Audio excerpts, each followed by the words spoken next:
decisions, that they will be pleasing to you. We are aware that our foresight is limited, and so we ask for your help. Your word states, the fear of the Lord is the beginning of wisdom. All who follow his precepts have good understanding. To him belongs eternal praise. So give us wisdom and understanding so that our work here tonight will result in a brighter future for our people. We will give you the praise for it. We thank you, Father, for hearing our request, and we trust you with the outcome of this meeting. We pray this in the name of Jesus Christ, the strong Son of God. Amen. Amen. Amen. Thank you.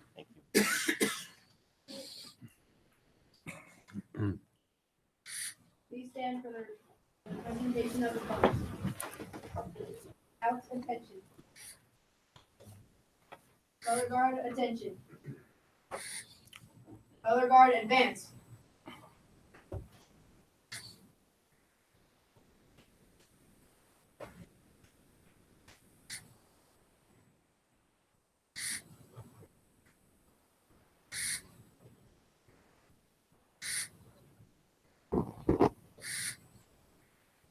Color guard halt. Will the audience please join me in the Pledge of Allegiance? I pledge allegiance to the flag of the United States of America and to the republic for which it stands, one nation, under God, indivisible, with liberty and justice for all. 2. Color guard, post the colors.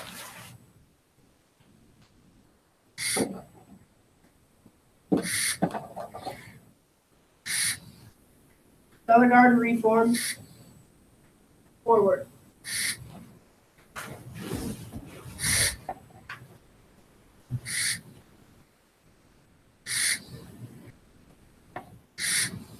Color guard halt. Color guard at ease. Please be seated. Great job. Great job. Thank you, Scouts. Appreciate you being here and doing that for us. Just maybe a piece of information to help those that are here. We have 4 different meetings we're going to conduct tonight. So let me give you the order of the meetings so you know where we're going with them. And then we'll take care of approving agendas after that. But we're going to begin with the City Council work meeting, which we're in right now. We will run it down through item number 11 on the agenda. And then we will adjourn out of the work City Council meeting and go to the special City Council action meeting. Then we will take care of those 2 voting items. Then we will close out that meeting and go to the redevelopment agency meeting, and we'll handle the business there of the budget item. And then we will exit out of that meeting and go back to the municipal building authority meeting and take care of that item. And we'll close out of that and reconvene back to the City Council meeting, where we will close that meeting and go into a closed session, the council. So that maybe will give you an idea where we're headed if you don't desire to stay for all of it, but you're more than welcome. We get to hear from our finance director tonight, so it'll be very entertaining. We love that. He hates us doing this, but I'll get him on the spot anyway. Okay, the first item on the agenda is to approve the order of the agendas. Could I make a motion? Oh, Go ahead. did you want to go ahead? Go ahead, Jacob. That we move on the work meeting agenda, we move items 10 and 11 up and insert them after number 3.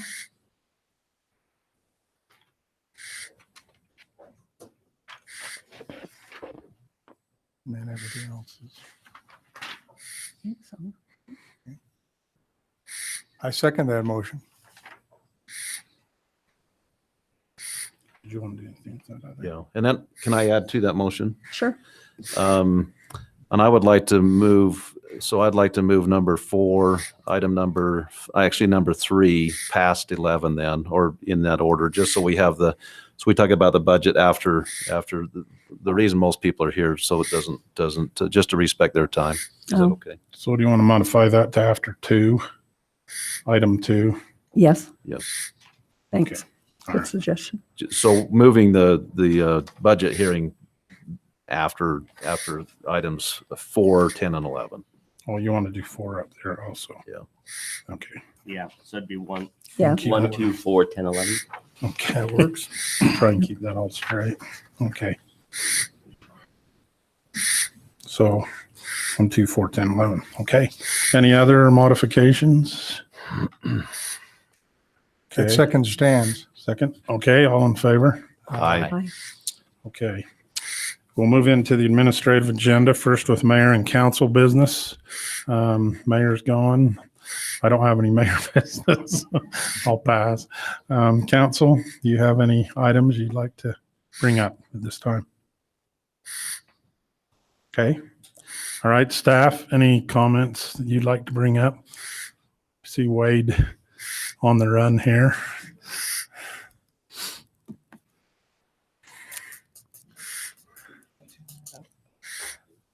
Wade Arm Parks Division Head. Council, we just come before you today to let you know of a few operational things that we're needing to do in the cemetery. I got a couple of slides real quick.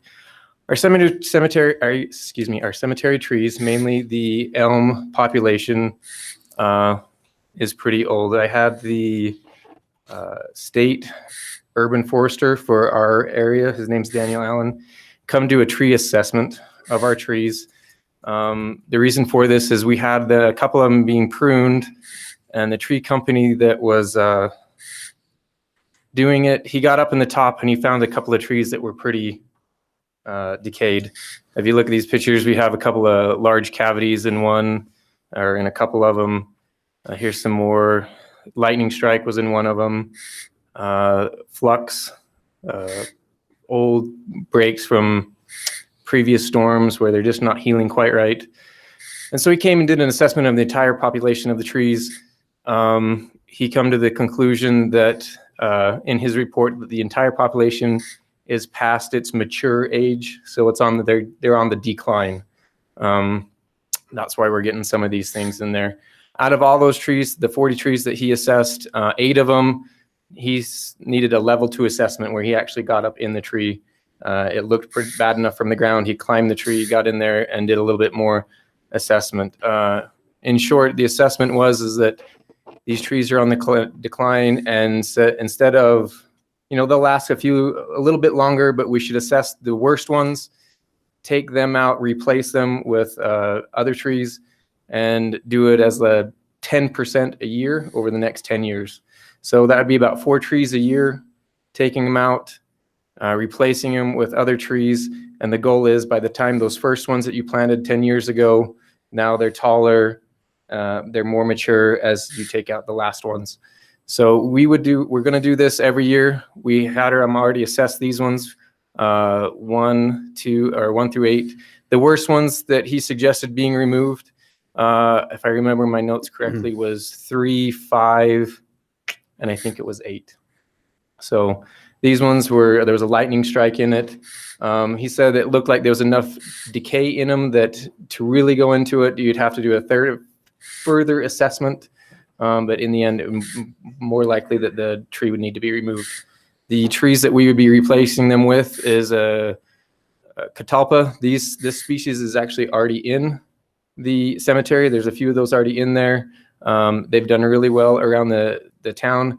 The best part about these ones is their structure, the way they grow. They need very little pruning and maintenance. They kind of self-prune themselves. They have an open canopy for the most part. Very little extra pruning or maintenance needs to be done on these ones.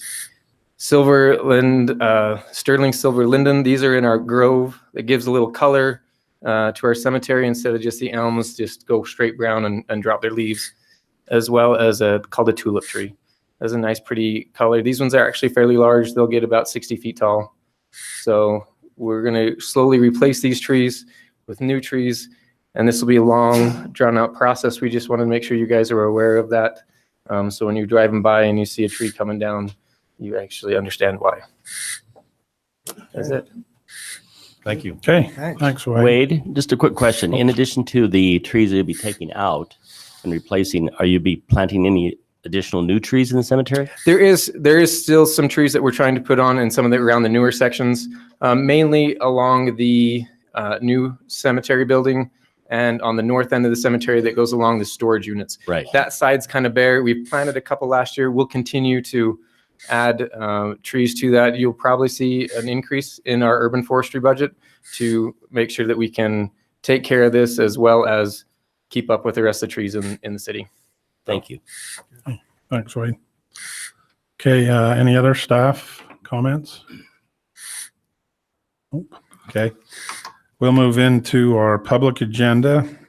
This is the opportunity for comments from the public on items that are not on the agenda. If the item is on the agenda, we ask that you wait till then and we will entertain some comments at that point. But if you have something that's not on the agenda, you may come forward at this time and be sure and state your name and, be as brief as you can. Enoch Segmiller. I'm not sure if this is something that needs to come to city council, but it came to my mind just as you were starting this session. There was an announcement that came across. I heard this from my daughter who's at Cedar High. That came across the speakers at the school several weeks ago. Instruction from the office asking kids not to jaywalk across 600 South as they're going to Cedar High School. And the teacher in the room, I don't know which class she was in, goes, well, if I'm not mistaken, there's not any crosswalks on 600 South. So the only option is to jaywalk across 600 South. So I don't know if that's something that's come to the attention of the building or the road department or not, but it seems like if that's an issue enough to bring to the attention of the students that are going to the school, that maybe crosswalks ought to be considered on that street. Do any of you know if that's come up anywhere? 800 South Yeah, has them. I 800 don't know about has. 600. So this is right on the south side of Cedar High School. So, That would be or sorry, 800. north side. Yeah, that would be That'd on the be north 8. side. Yeah, Yeah. it's the north side. So I mean that's where there's hardly any residential on the other side. So Right. just if you can consider that, that'd be great. Thank you. Thank you. Yeah, Kid, is there any issues with that? No, there's a stop sign right down there by the Institute building and crosswalk could go in there without any. I'm going to follow up on Enoch's comment too, because my name's Karen Newman, and I've also seen a big problem with this crosswalk, and I emailed the principal at Success Academy, which is located at SU, and asked him about this crosswalk situation and safety of our students on this road 600 South. I live on the corner of 700 and 600, and so I see a lot of students walking, a lot of traffic. The buses are pulling out of Cedar High, and it can be a little dangerous. So I was wondering what we need to do to address this. If we need to I've been told a crosswalk or even like signs for pedestrians is a city council thing. So I'd like to kind of second maybe getting it out there and seeing if we can bring this up again and look at this situation again on 600. Wow, that's awesome. Just across that one street, though. It doesn't take into consideration. Yeah, it doesn't cross 600. No. You have a lot of students, like Enoch said, that are walking home for lunch and walking to school on 600, but also down 700. A lot of students are walking to the SU during the day, and I've also been told by the principal they used to have a bus that will take students, but next year they won't have that bus system. So there may be more pedestrian students. So just wanted to follow up on that and bring that up if there's something we can look into. How are the other streets over there? I mean, like Well, you have the 600 and on. seminary building. Well, yeah, I mean the other directions. So where you have Southwest Tech, I was also, when I was talking to the principals, was told that they were trying to work with the city council to put in a crosswalk from the side of Cedar High to Southwest Tech, which I think was finally put in because they have the old building there by the track. However, I've noticed that I can't even see it's not being painted or kept up. So I meant on 600 here. If you go down 600, I know 700 is a popular spot. There's nothing on 600 till you get to You're 300. going the wrong direction. I don't see. Yeah, go east.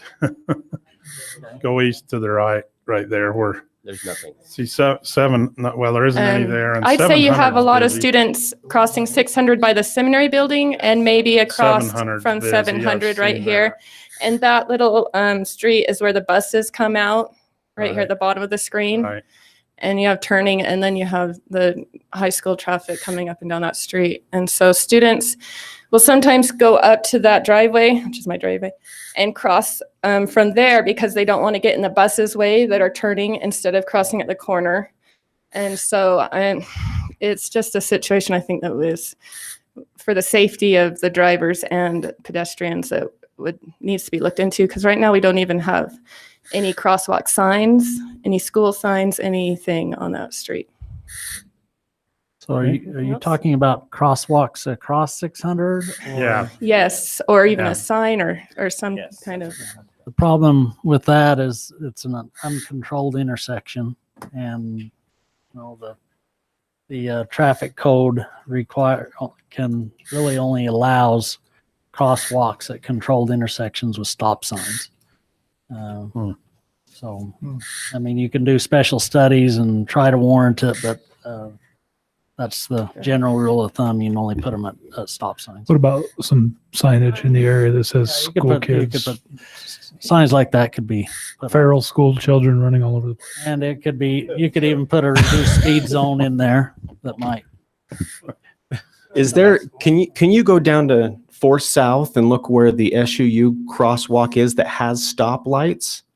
It seems to me that, because that's not in an intersection. So I'm wondering if we can do something that's not in an intersection then. Because we have crosswalks and stoplights for the university, but they're a little bit older and mature and should be able to watch for cars more consistently than, you know, high school kids. Universities got crosswalks where the old College Ave intersects on 300 West. Okay. And but they go out, you know, they do it by the code. They go out every morning and put up bollards on the street. No, they have stoplights now for their crosswalks. Yeah, and they do have signal lights On 200 South. 400 Yeah, 200, South sorry, and 200 South. Also on Center Street. So the middle school has one too. That's not in an intersection. It's in the middle of the block. So, and we're just thinking if there's a way to get it in there, it's going to increase safety, like Kara said, for the. Yeah, I mean, where that one's staffed at the middle school, do you need to have somebody staffed one at the high school too? I don't know. These are just ideas that we're bringing up. So it is a concern. Okay. Thanks, Kip. Okay, thanks. We'll take a look. Okay, anybody else? Robin?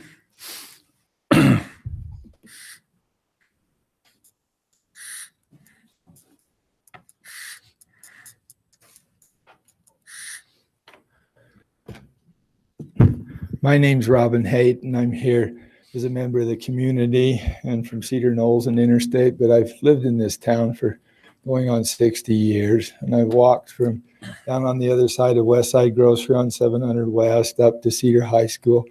I love this town. I love the college. I've participated and done a lot of things trying to be a good citizen. I feel a concern that we need to be better informed of the changes occurring. And I'm not sure that 300-foot radius of, impact licensed daycare centers in neighborhoods that are as old as mine. The average age is 42. That concerns me. I'm concerned that we don't get adequate notification in the newspapers.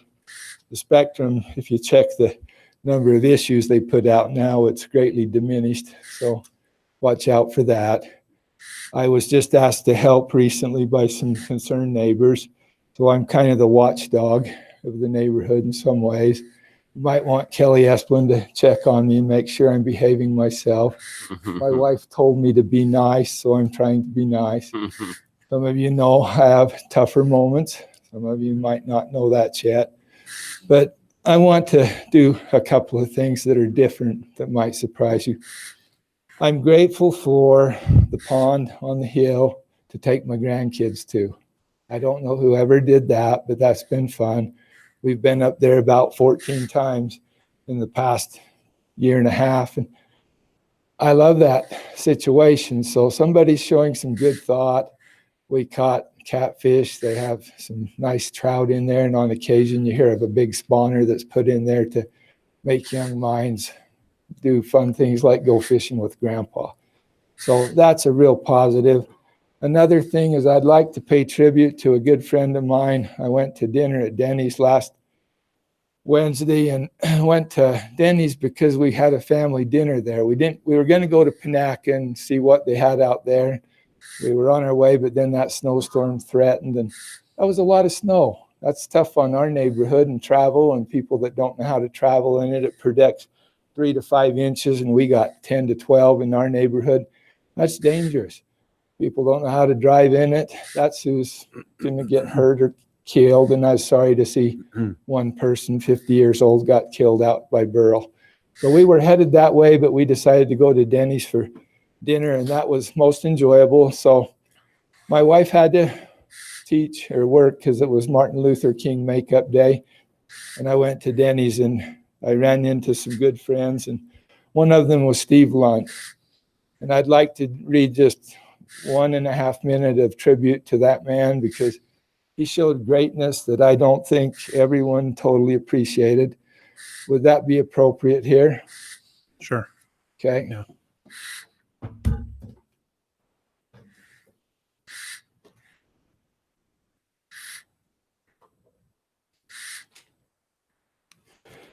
And I bring my glasses because I like them, because I can see them to tie the fishing lines and catch the catfish. Those catfish fight really good, by the way. This is memories of Steve Lunt. I told you about Brenda having to work that night, and I was lazy and didn't want to cook my own supper, so I went to Denny's. I got there. I wanted a table because sometimes it's not comfortable to slide into a booth. I looked up. I saw a face in the background that I didn't recognize. It happened to be Troy Lunt. I used to go home teaching there when I was a teenager with Ernie Reidelbach. Those were good memories. I didn't recognize him at the time, and maybe I was guided to be there. I don't know, but it made me feel prompted. Steve and Troy stopped on their way out to say hello. Steve said he was retiring this year.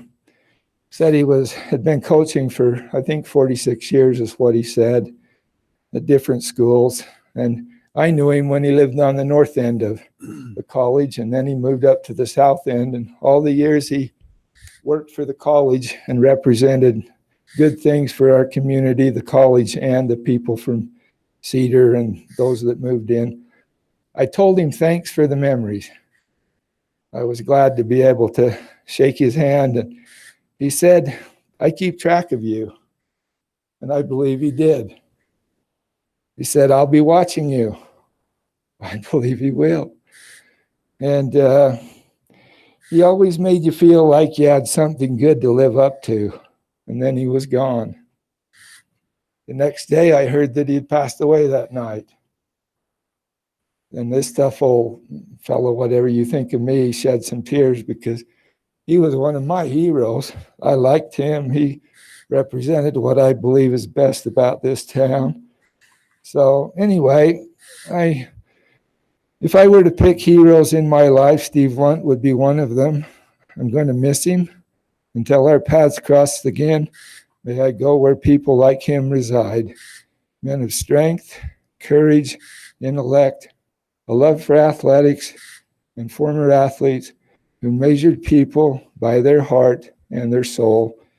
I felt like one of his boys. Steve Lunt, thanks for the memories. Let's look out for each other. Let's look out for our college. Let's look at our university. Let's look out for the neighbors that live there, that have been there for a long time doing great things. This is a great place to live. Protect it, protect it, protect it. Thank you for your time and attention, and may your decisions be in the benefit of all of us. Thank you. Thank you, Robin. Thank you, Robin.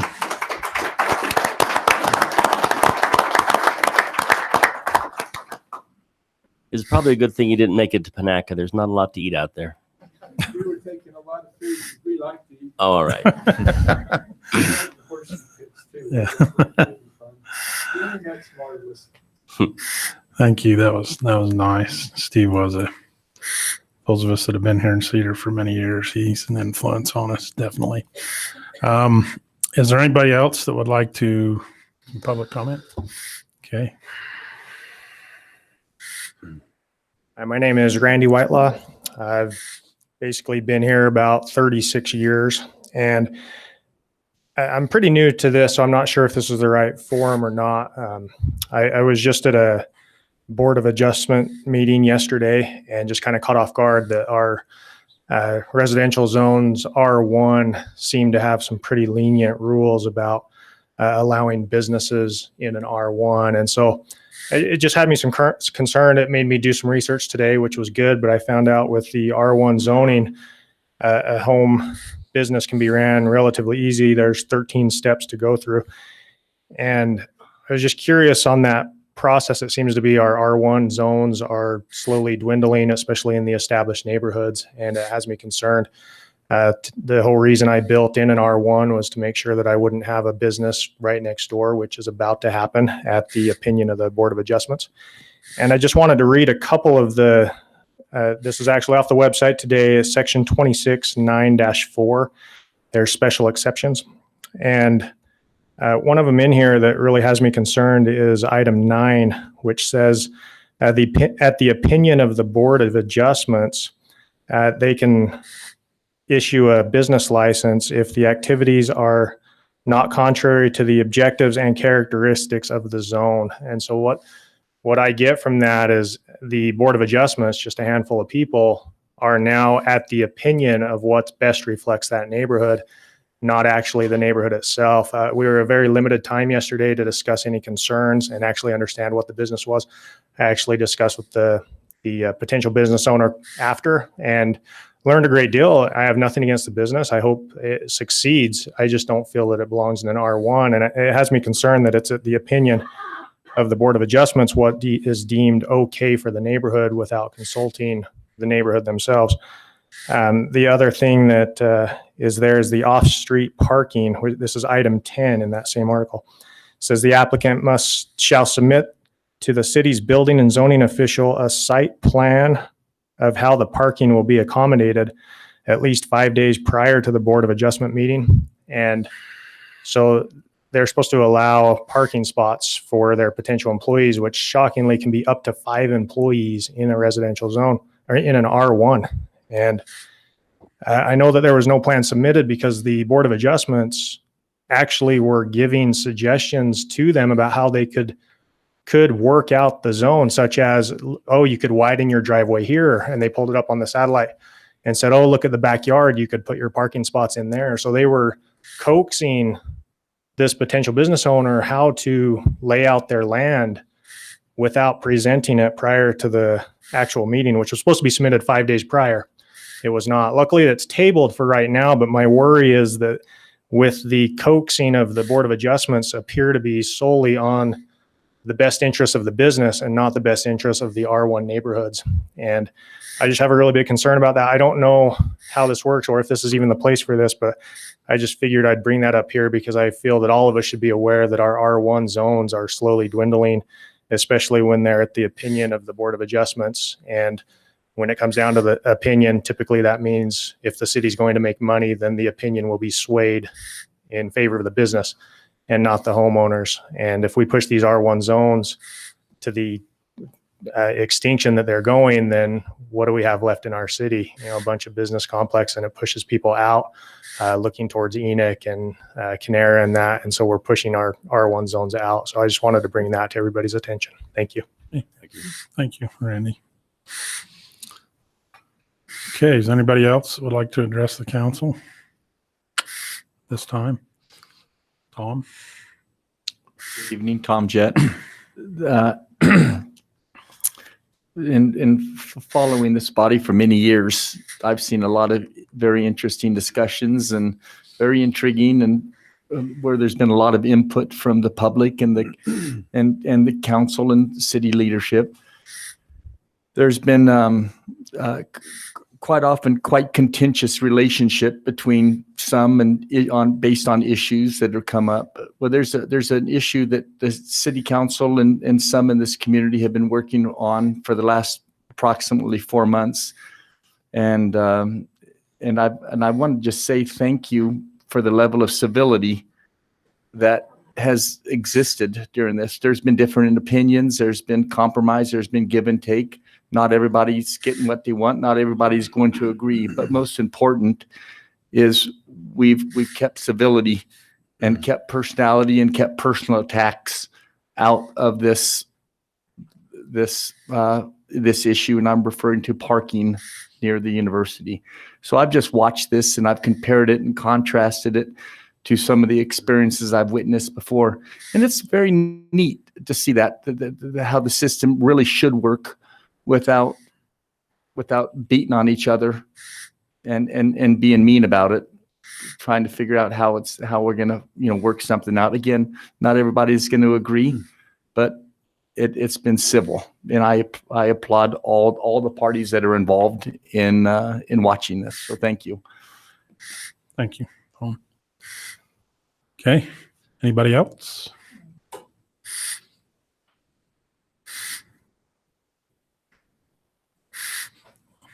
Hi, I'm Laura Kotz. Moved to Cedar City 47 years ago. I've lived my whole life in the downtown, close to the university area. And I apologize because I've been traveling and I've just come back and found out that this issue is come up. I think some of the neighborhoods are kind of the heart of Cedar City. You can lower this down so you don't have to stand up on your toes. Well, all right. Just There stand you on your go. toes. It's okay. I understand that the college wants more housing, but Okay, Laura, can I interrupt you? If you want to talk about the housing, can you wait just a minute? oh, sorry. Till I we thought- get to that item Oh, on the I'm agenda. so sorry. I saw this was And then public comment time. Well, so- it is, but if it's an Okay, item on the you bet. agenda, we like the public comments when we Sorry. get there. Thank you. So, and you probably came in late and didn't hear that. So you're welcome to come up when we get there. Okay. Any others that aren't on the agenda? Okay. All right. Let's move into our public agenda. First item is a discussion regarding camping in the city park during the Renaissance Fair. And Rick Bryant, you here, Rick? Doesn't like to stay, does it? I'm Rick Bryant. I'm on the board with the Utah Midsummer Renaissance Fair. Glad to be able to come visit with you again. So many years ago, I can't recall, we came to the city council every year and asked for a variance on that code, camping on the park. We have, I think, a dozen or less vendors that camp on the park. They do that for numerous reasons. One is to save costs. Some of them travel a great distance to come to the fair. Some of them like to stay in their tent to keep an eye on their wares. It's been my experience, and if there's a contradiction, I'd like to know so that we can deal with it. But we've only had just a couple of minor issues in all the time that I've been involved with the fair on that, and I've been involved with the fair since 1988. So what we're asking for is a variance on that code that says no camping on the park for 4 days during the Renaissance Fair in July. Now, the vendors stay in their period type tents. They don't set up pole tents. They don't set up the quick spring bar tents. They don't set any of that up. They, as I said, basically just watch their stuff. Now, one of the things that is a benefit of that is that there are people on the park overnight. And we do have what we call affectionately the unsecurity, and we do have people staying backstage on the park. So if we're not allowed to camp on the park, is that going to mean that we won't be able to have our own people on the park? Because they do double duty. They are security at night, and then they actively work during the fair. So that's the basic thing that we're asking. So I would like the city council to consider that. I've talked to Wade. There are some other issues that we're going to work out with some other minor details. But this is the one that we needed to bring to the city council. Okay. So we have the ordinance in effect, so we don't get people camping in the park, and it applies generally to everybody. I'm not sure what the Renaissance Fair has done in the past with that. There are some options to do, like you said, some security folks walking through at night, just to have a presence. They wouldn't be camping in the park; they'd be working. That would work out just fine, but it's problematic for the city to say we have this ordinance that prohibits camping in the park. We don't want to have tents popping up in our parks. That's not why we built our parks. And then to say, but this group can go ahead and do it. That's problematic. How have we handled it in the past? Well, like I said, for years, we came to the city council every year until they finally said, you don't have to come here every year for this. Mainly because we didn't have issues. It hasn't set a precedence yet where we randomly have people set up tents. I know we randomly have homeless people sleeping on the park. I've dealt with them off and on through the years at the fair and at other events that we're at. But up to this point, it hasn't been a problematic thing for the city that, well, because the Renaissance Fair does it, we're going to do it too, unless I'm mistaken with that. And I don't know if there's an allowance for that. I don't know if there's a formal thing that we can do or if there's nothing that we can do. But in the past, it hasn't been an issue. Okay, well, we can research that and see, as Paul explained, we usually don't like to go against our ordinances. Understand. But we can check history. We can go back on some minutes and see if this has been addressed. I don't recall, but we can check on that and have that available before next week. Yeah, and I was gonna let's have the chief at let least Darren comment. address it. Chief, too. Darren Adams with the police department. We really haven't had any issues. Now our officers will patrol the parks, and Rick's right. From time to time, we may get a homeless individual in there that we have to kick out, or there's kids in there playing after dark. Honestly, this has not been brought to our attention. And what I mean by that is when we're driving by, if we don't see them in their tents, we probably don't know that they're there because it's pretty cluttered, for lack of a better term, with tents and different things. And so we really haven't had any issues in years past with those people being there. There does provide some element, as he said, of security. We've had other groups in the past. One comes to mind was the Chamber when they had their expo there. They actually hired us to provide security so that we could walk through and their issues or their tents and things weren't disturbed. So, from that perspective, if there's somebody there to watch those things, that does provide an element of security. But at least from a police department perspective, we haven't had any adverse conditions or incidents occur because of that. Okay. Thank you. Wade, did you want to make any comments on it at all, or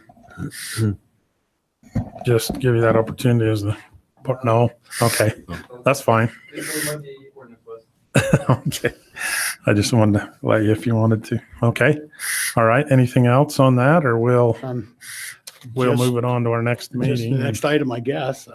We're done then. Thank you. Okay. Hope Thank you consider for that. coming in. All right. Thank you, Rick.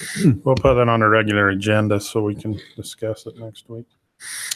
Okay, item number 2 is a public hearing to consider an ordinance amending the use of public safety impact fees collected for fire services. Mike Phillips with the fire department.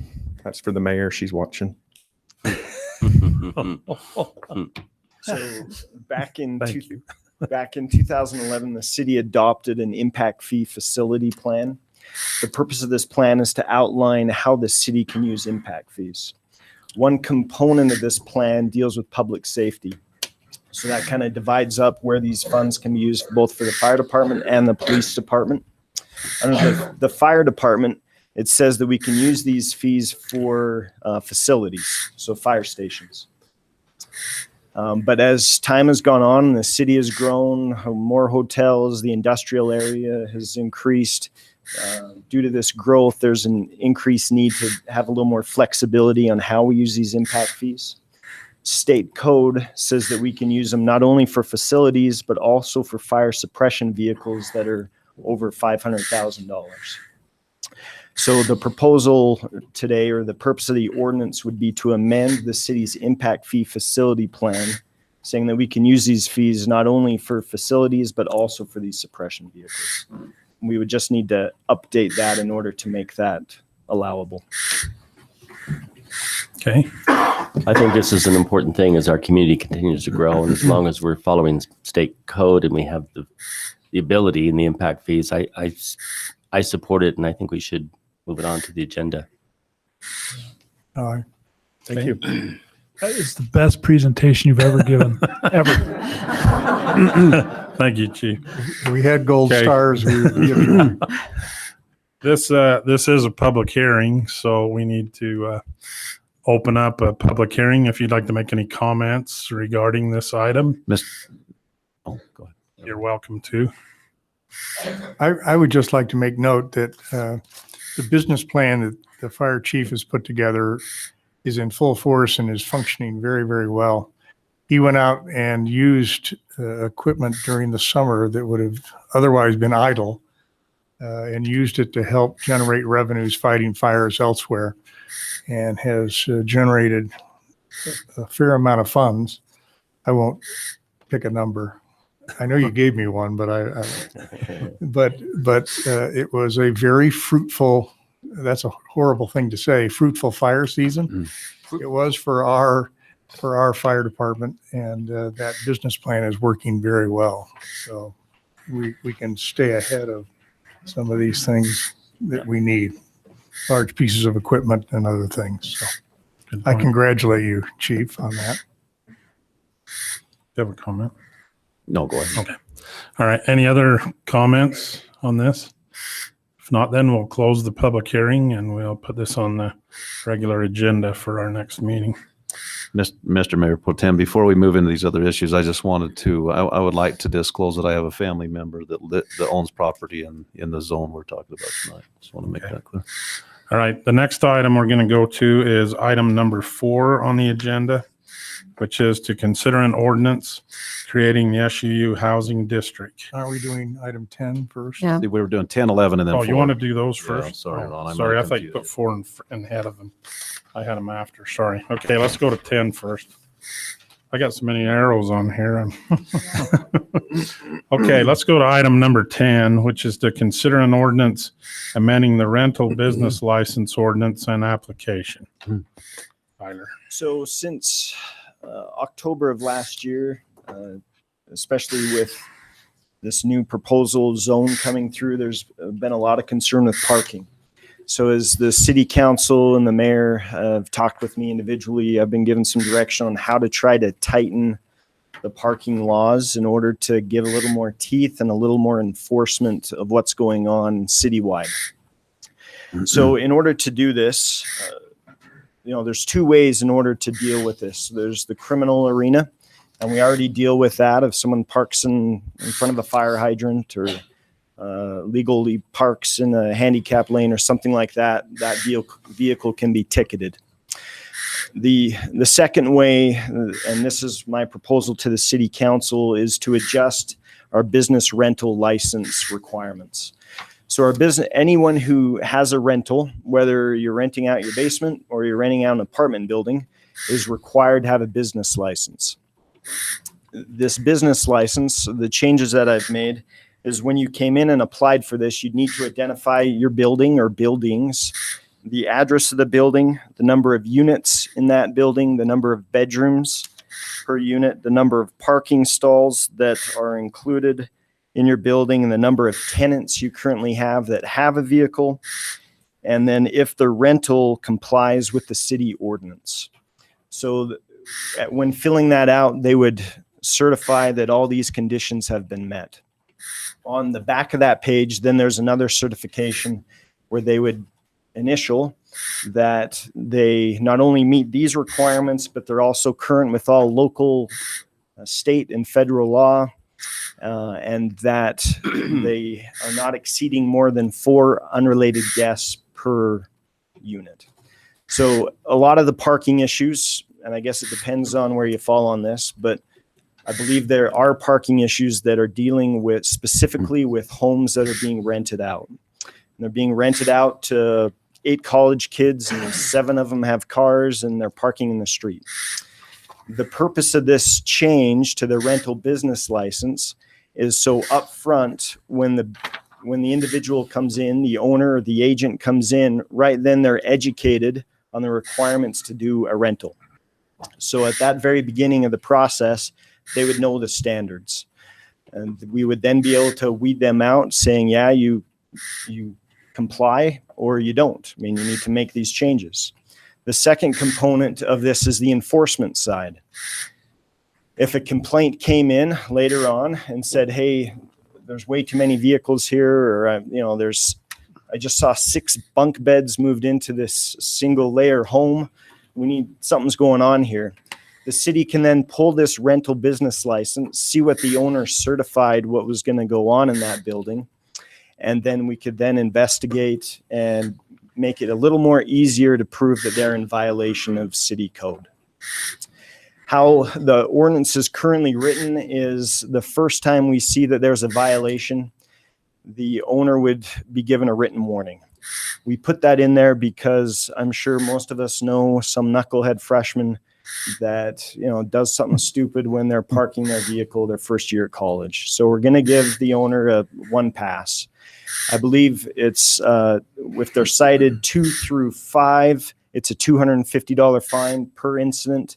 And then from 6 on, it's a $500 fine per incident.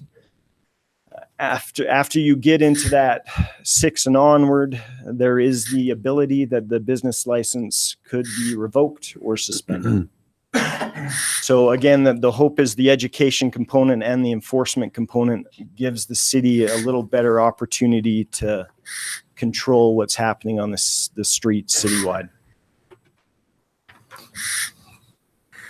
This has resulted from all of the discussion about parking, and I think there's real prudence in this because no matter who rents will be accountable for parking for their units.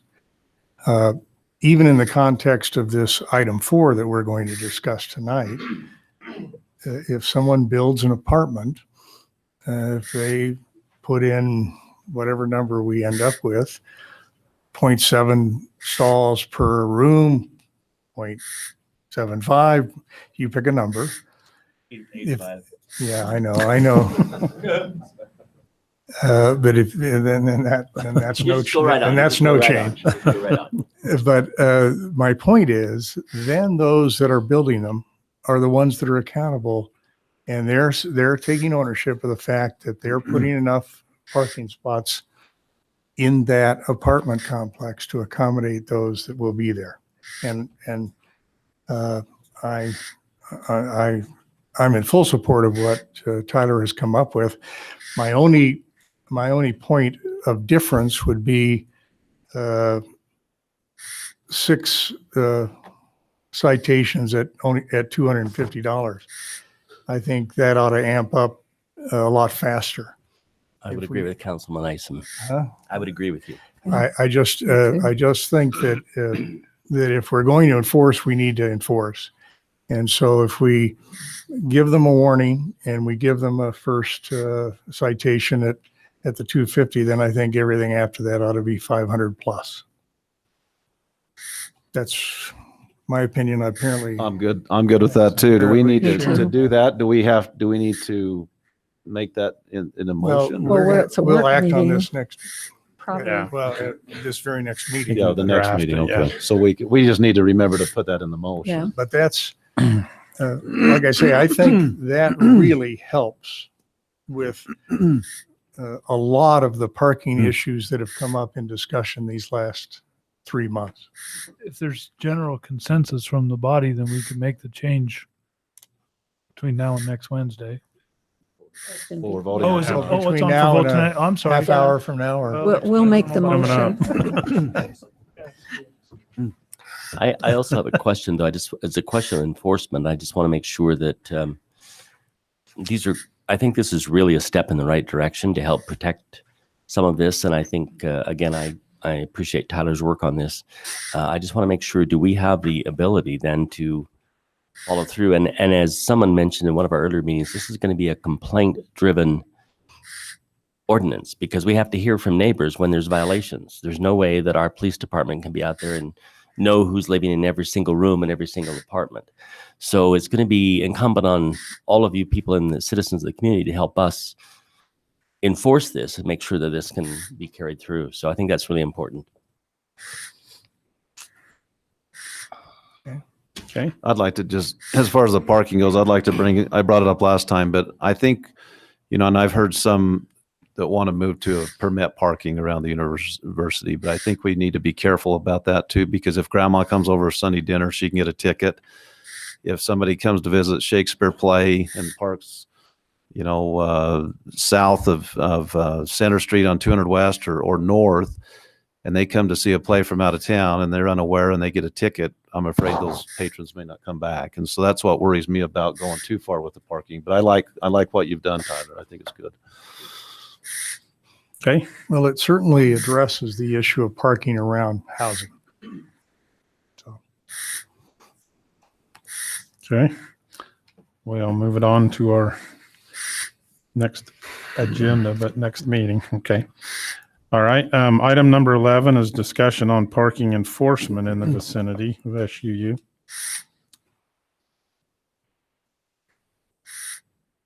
That says Got Paul. Oh, big Paul. anything you want to add to that, Paul? I guess you do. Or I just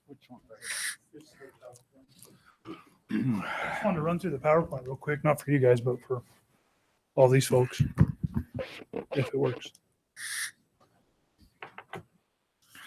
So right now, the city has kind of a dual enforcement on parking. We have the permit parking. There's only one street in town that has it. It's Dewey Avenue.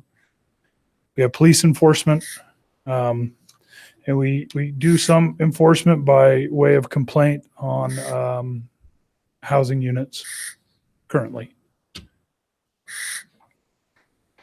The first part of this is dealing with the permit parking only regime that we have. You can see here how it's broken down. It's not, it's something that's fairly sophisticated. It's designed to eliminate commuter traffic problems. That's the whole focus of the permit parking ordinance. As a matter of fact, you can't get a permit parking designation on a neighborhood unless we do a study that says you have a certain amount of commuter traffic in that area for at least 4 hours blocks. So it's not something we just do on any block. You have to have, at the beginning, you have to have 60% of the residents of the, whatever the area is, that agree to it, because it's going to be impactful on them. Like you said, if grandma comes over for dinner, our guys don't know what grandma's car looks like. There's some cost involved to the residents. You can see there in number 3, it tells you the things that we'll look at from staff's perspective in order to do the permit parking only. Once the staff goes through and says, okay, they got a commuter problem here, then you got to go back to the residents in the neighborhood and get 67% of them to agree to do this. Then there's some notice and public hearings. Eventually the area, if the ordinance goes all the way through, the area gets posted and signed, and we can patrol that area. Wow.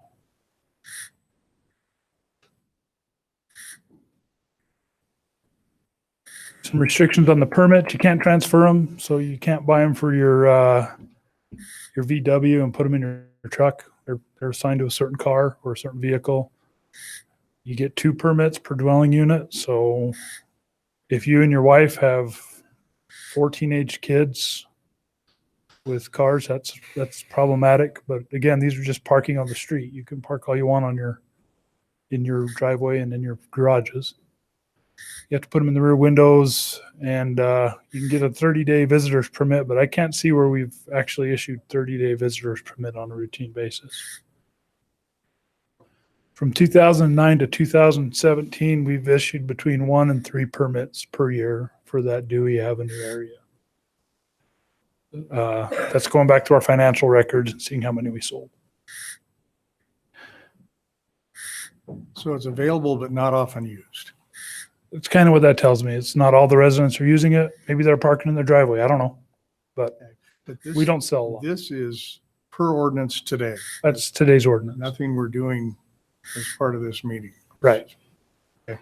So we also asked the police department to go back and look at some of their records, focusing on that area around the university.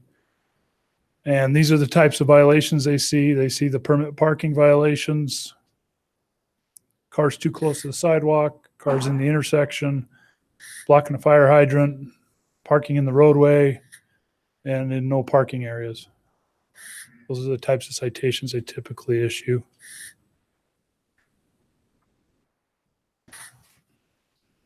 So there's a little list of what they've issued in that kind of vicinity over the years.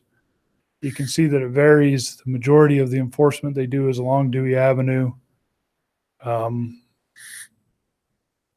citations on Dewey Avenue outpace everything else that goes on in the area. That doesn't include SUU's PD. So the university has its own police department. They do enforcement around the university property. So there's additional enforcement there. Mr. Roberry passed away. It could be. Could be Mr. Roberry's not calling us. Very wise. Darren Adams with the police department. We'd have to go back and research that. That's a great question. Elisa's probably right that we had an individual there that would call constantly and police that and really did a good job in getting us there when a violation occurred. And we don't have that anymore. So the neighborhood watchdog. So it may be that it's partly that. It could be that kids are being more educated and compliant, and maybe that's decreased. It's really hard to narrow that down.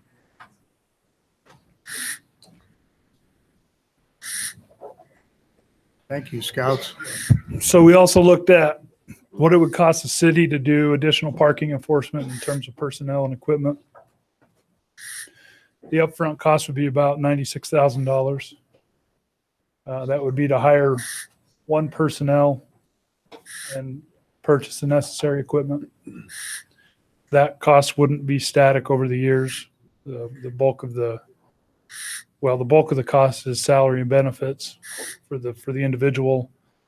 The equipment costs would be one initial cost, and then they would probably rotate back in every 5, 6, 7 years is when we'd have to refresh that equipment when it gets old and wears out. So that's for So one you're person. saying if more people start using this avenue to go parking permits, this is where it would have to go, or? This would be hiring an officer to go do traffic. Do But right parking now, you're enforcement. not saying that we need to do that. You're saying if more people use that ordinance? I'm not or recommending we do it now. I just want to get you the information to let you know that if we do start looking down that avenue, this is an approximate cost of how much that would cost. That could include enforcement of the ordinance previously discussed. I mean, Yeah, you can get components of that in there. I'm just. Yeah. Okay. That's all I have. Okay. Thanks. Okay. Thank you. Thanks, Paul.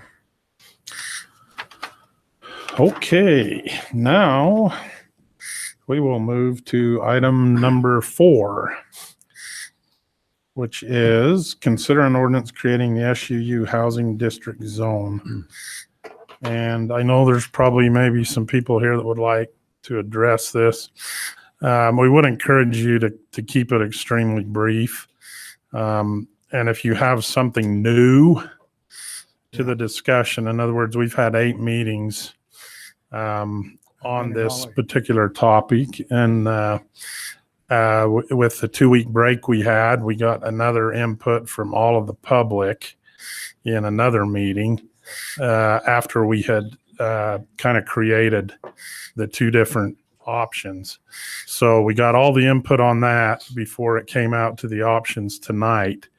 So unless there's, just for the courtesy of everybody involved, I don't feel that we need to rehash all of the same stuff over again.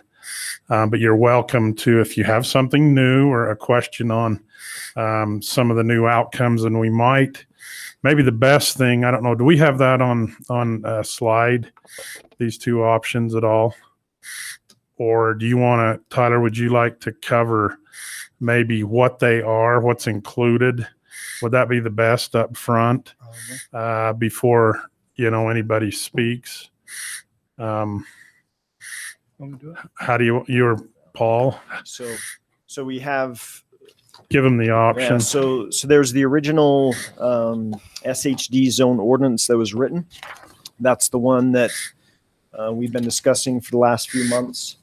Last Wednesday, there was a meeting held, just a community gathering of concerned citizens and staff. And the citizens came to kind of an informal recommendation of what they recommended this zone look like. If I... I'll go ahead. So the recommendation from that group of folks that came was to cap the building height at 35 feet, keep the parking at 0.85. They were okay with the setbacks going to 15-foot front setback and side and rear as per the building and fire codes. They wanted to have minimum lot sizes, the same rules as we have in R3. They wanted to require a traffic study with every building that was built, and they told staff to recommend a size on how big of a building that would have to be built before a traffic study would be required. And we checked with our engineers and came up with a number of 80 units or more. I think that covers the proposal from the folks that were there last week. Now, the original proposal doesn't have a traffic study required. It doesn't have minimum lot sizes, doesn't have maximum densities. Neither proposal would have that. It sets the setbacks for the rear and the side per the building and fire codes. It sets the front setback at 15 feet. It allows 50-foot buildings, and it requires 0.7 parking stalls per resident. And it also repeals, I don't know if both of them would do this, I'm kind of foggy on that, but it repeals that quarter-mile boundary we set up a couple of years ago for parking. Okay. Those are the two we have. The council in its deliberations can mix and match and move forward. Yeah, and maybe just one I can add to the process for the public, because I've had a lot of questions on it still. Even if this zone is adopted or whatever, the developers or individuals who are desiring to build have to go through the entire process with the city, okay, to get the building approved and that type of process, which takes a while. Or if it requires into another area, it may have to go through planning or those types of things. So it's not, because I've been hearing constantly that you're going to pass this. If you pass it tonight, I'm going to have a 5-story building next door tomorrow. It's not going to happen. Okay. I mean, they got to go through the process, and that's not, an overnight process in our building department. Anything else council would like to add before we? I just want to ask about that height requirement. I want to ask the builders. I want to ask the university, whoever is interested in that number. I would just like to understand how important 50 feet is compared to 35. Brent, do you want to address that? Somebody want to address that? You're all pointing at each other. Somebody.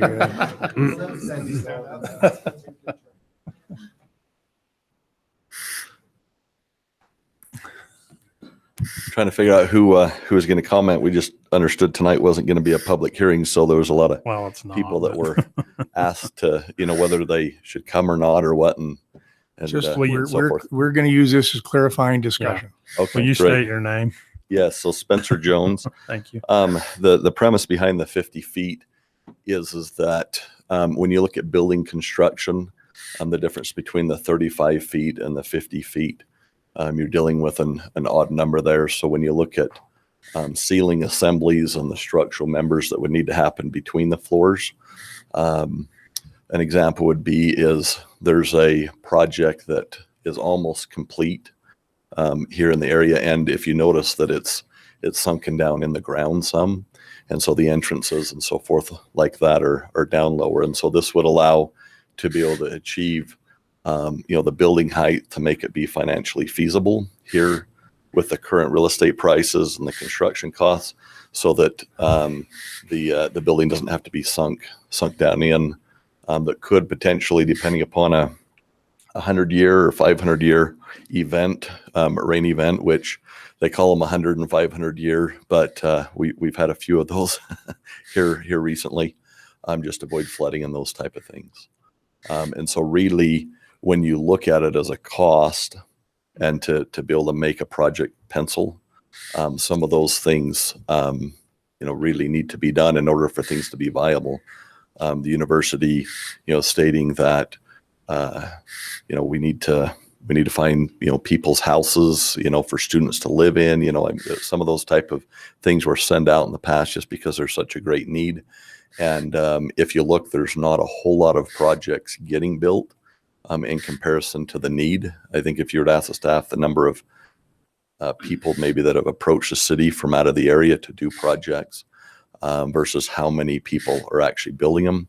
And I think it's because if you look at specifically the real estate prices and the construction costs, that it's very hard to do a project with the current zone definitions. Okay. So Spencer, a question for you.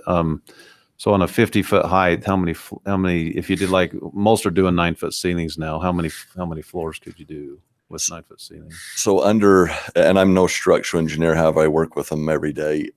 Most ceiling assemblies for the floor trusses are going to be most likely 2 feet. Some might be able to be 18 inches. So really you're going to be looking at 10.5 to 11-foot ceiling assemblies between the floors. For how many floors? So on something like that, you'd be looking at 4 to 5 stories. I know there's been discussion out there of 6 stories, but just maybe Drew, if he's here, could maybe talk about the building code. Really, you can't build 6 stories without going to steel and concrete and so forth. So really, it's going to allow for someone to build 4 to 5 stories. Most likely 4 without a sunken basement. So, thank you. Okay, thank you, Spencer. Okay, just a minute. Is there any other comments from staff or council? Okay, if not, then we'll open it up for some comments. We would like to keep the comments down. I'm going to say 1 minute to 1.5 minutes each. I'll say that's on Cedar High time, so you might stretch it to 3 minutes. But because I know everybody tries to keep it down, but we really want to keep it focused and to keep the comments minimal. So if you'd come up and state your name, you're welcome to address these issues if you'd like, make comments.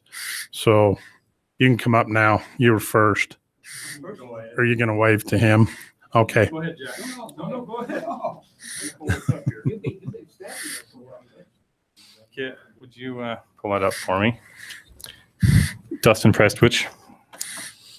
So let's see, not this previous Monday, but the week before that, we put a survey out to be spread amongst community.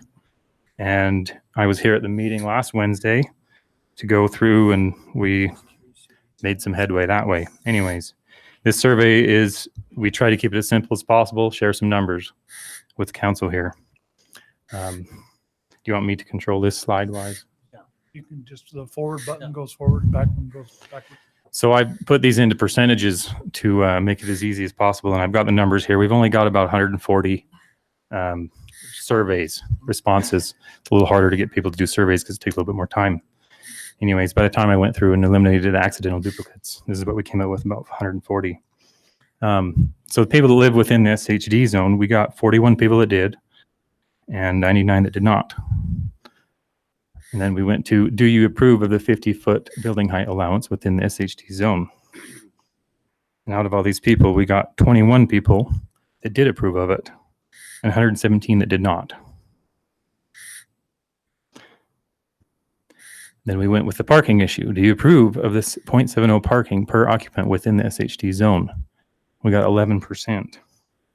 16 people approved of it. 119 did not.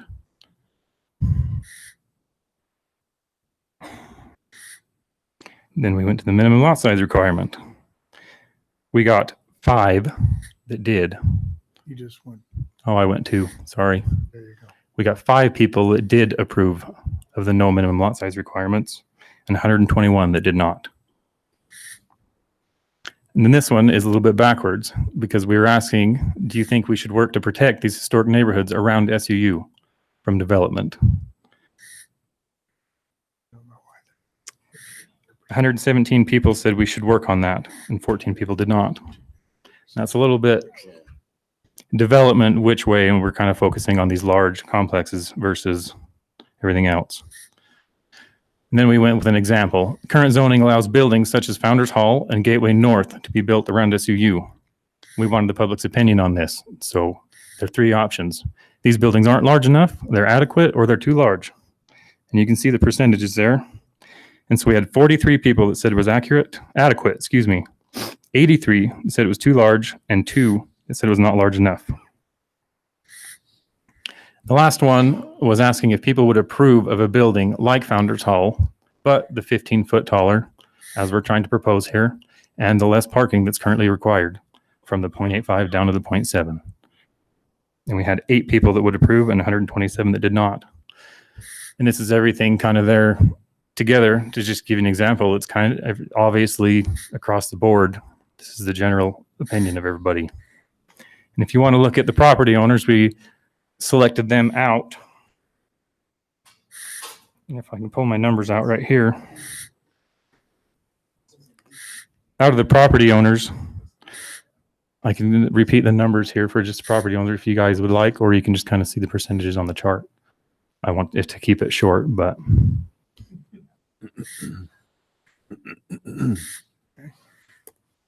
Okay. Any questions from the council? Yeah. No, this is great. It's great information. Thank you, Dustin. I appreciate it. Thank you. Okay. Now you're welcome. I'm sorry, and I did email all the comments that everybody did submit from those, the survey and the initial petition that we started after Planning Commission to all of council members. I hope you all received those just earlier this afternoon, probably about 4 o'clock. Just trying to tight on time anyways. So All right.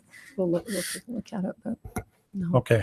Now, does that other gentleman want to come up that was coming first?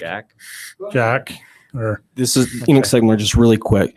Tyler, on the business license, 'cause I don't think it came up in the discussion with the public. How long is a business rental license in force? Do you have to renew it every 2, 3, 4, 5 years? Every year. So if it's renewed every year, does that mean that when they renew, they fall underneath the new requirements? Is that correct? Or if they're an existing, they're grandfathered in on the old requirements? Yeah, so the building that a building that's currently built, whatever the standard for parking would be, that's how it would fall. Okay. But understand, if it's a home and now they're going to convert that to a rental, well, that's a different use. Okay. It's different standard. So the new proposal for enforcement does not apply to current rentals even after a business license renewal? No, it does. Okay, so even somebody who's renting their house now and has been doing for 10 years with this new enforcement of the parking and such that you've put together so well, with the new business license, they'd be filling out the new application and have to meet the new guidelines. They would have to meet the guidelines that exist to regulate their property. Okay. That was just a Whatever zone- concern. So the parking set by the zone you're in, they would have to meet the guidelines for the use within that zone.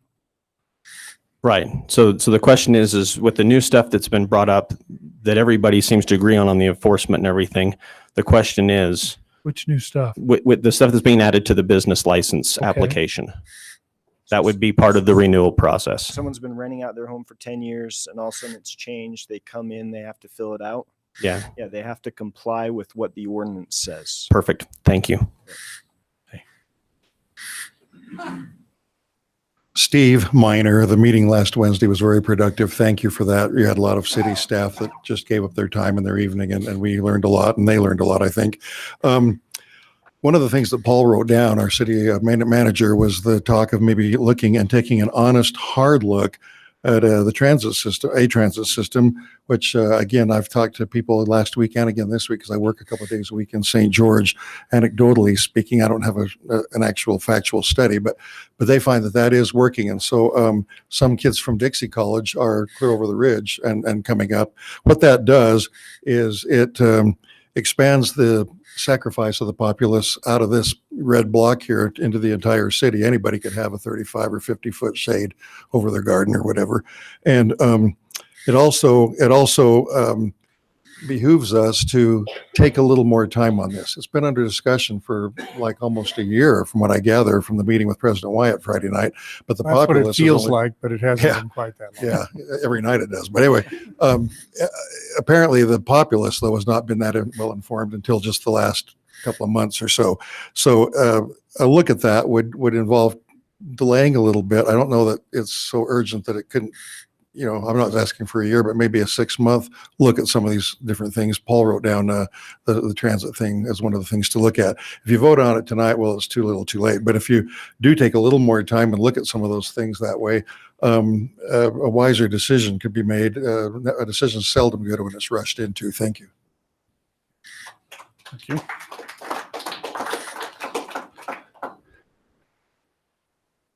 My name's Jack Hill. I live on 200 West.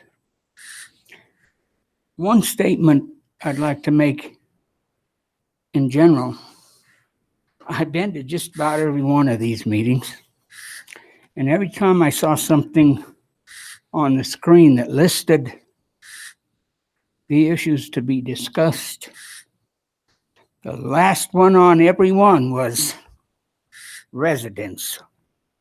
That's me.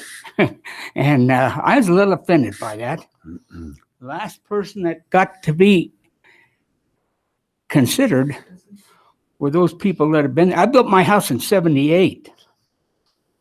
I've been retired now for many years. When my wife was alive, I used to do the dishes. Well, I still do the dishes. I'm the only one there. But when Mary was alive, I got assigned the dishes. And I used to love to stand at my kitchen window just above the sink and look to the northeast and look at those mountains. Well, there's a building going up on Shakespeare Lane right now, and it's 2 floors. 2, folks, not 5, not 6, 2. And you can't see my mountains. And hell, that makes me mad. And you guys got a responsibility to look after me and the rest of these people that live on 200. And you better not shirk your responsibilities. Thank you.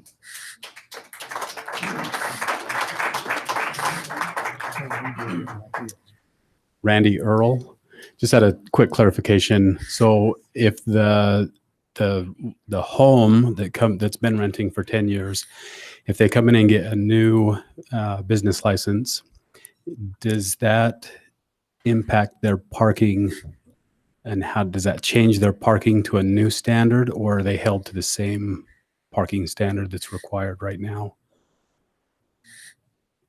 So does the you're saying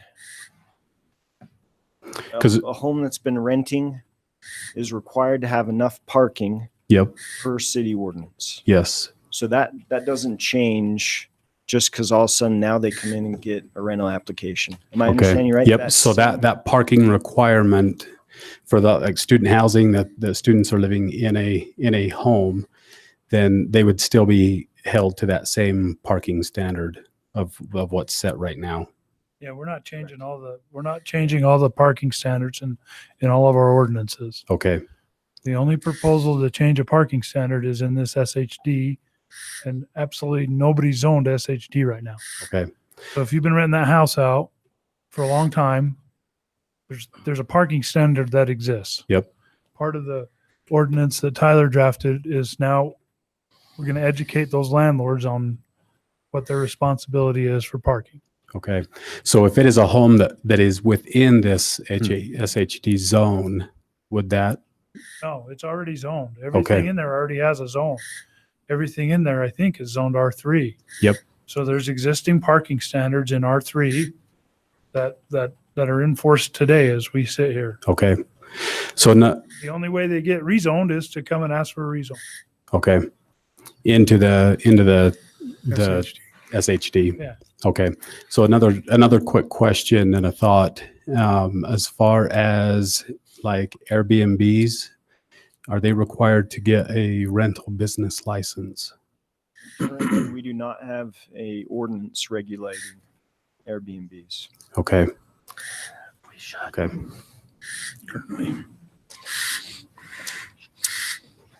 Okay. Anybody else? Okay. I'll be super quick because I'm sick of this issue as well. My name is Ben Batty. I'm with Iron County Home Builders Association. I'm the 2018 president. Part of the reason why we are behind this, and I know this isn't new, but I've just been thinking everybody's emotion that is completely behind this. And I get that they want to protect their neighborhoods, and I get how important the residents that still live in this area, how important their homes are to them. But the other night we were pulling up some old home videos, and John Roberry, we did make fun of Ronnie Roberry earlier. He's my great uncle, and he lived on Dewey, but his father lived on 800 West. And we have a video of him constructing his home. And during this construction of his home, he spins around and you can see the university. And all you can see on the top of the university are two buildings. And this was probably in 1947, 1948. And those two buildings are all that existed. Now, obviously, the university has grown, and it has grown. And at that time, there were lots and lots of neighborhoods around the university. And I know that they have eaten that up, but our highest and best use now is to grow, and the university needs us. And you as a council, I think, have the obligation to help one of the largest industries that on a lot of the people that have gotten up here and have spoken used to work for the university. Now they're retired and their paycheck doesn't matter anymore because they're going to get it anyways. But their growth and our university is one of the heartbeats. Construction is one of the heartbeats of our economy. And I feel strongly that, although this zone is going to affect some people, and I actually, my family does own a home that will be affected by this zone. And it's, and as soon as it comes time, we will have no choice but to rent it, but we'll go ahead and we're going to put 7 students in it. And it's a home, but that's not the best thing. The best thing and the safest thing, this is an older home.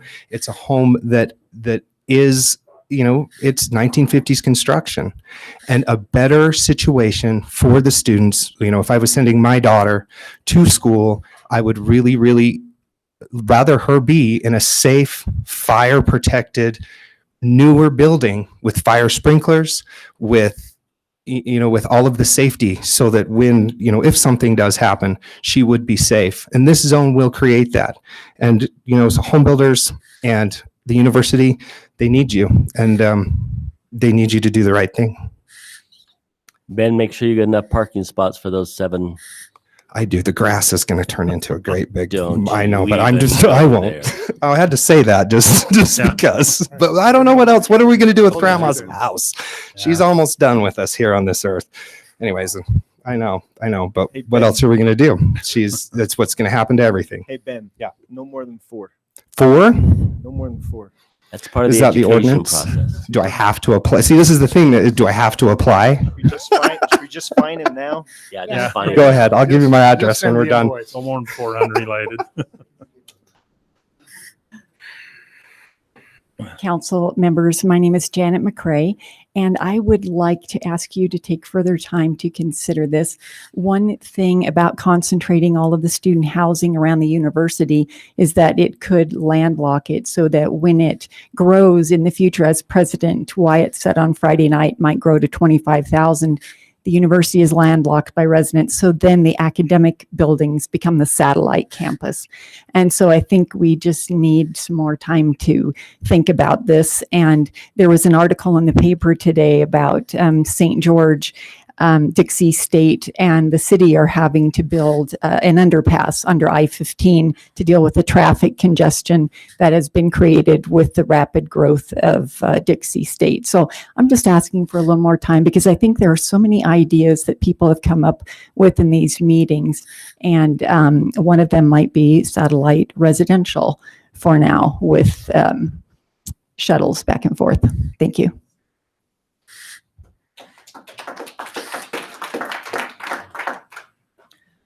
Jane Prestwich, I'm feeling like this could be, we could take a little more time doing this.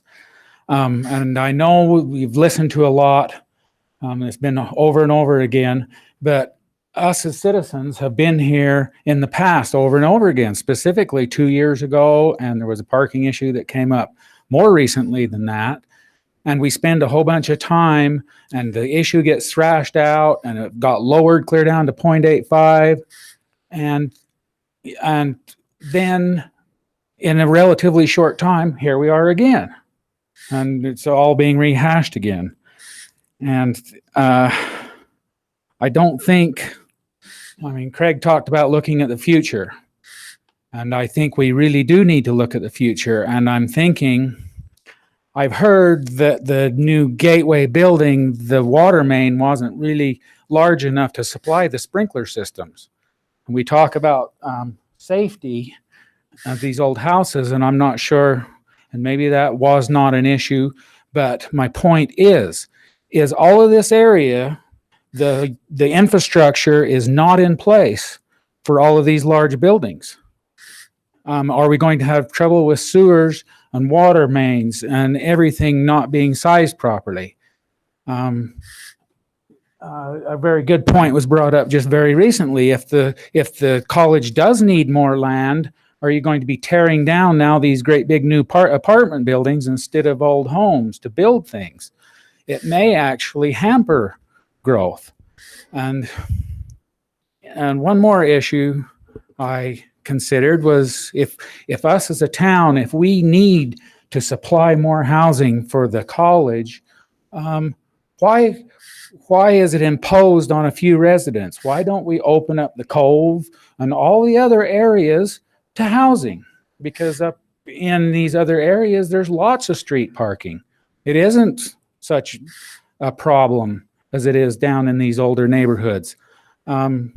She was talking about a new underpass under I-15. That's because Dixie hasn't destroyed their neighborhoods that are around the college. They make the students drive a little bit. That isn't a problem. I think this needs to be considered, especially the infrastructure. And if we're going to do this, let's open up the whole town. Share and share alike, all of us. Let's contribute our lifestyles to the college if that's what needs to happen, I guess. But picking on a few people is not fair. Thank you.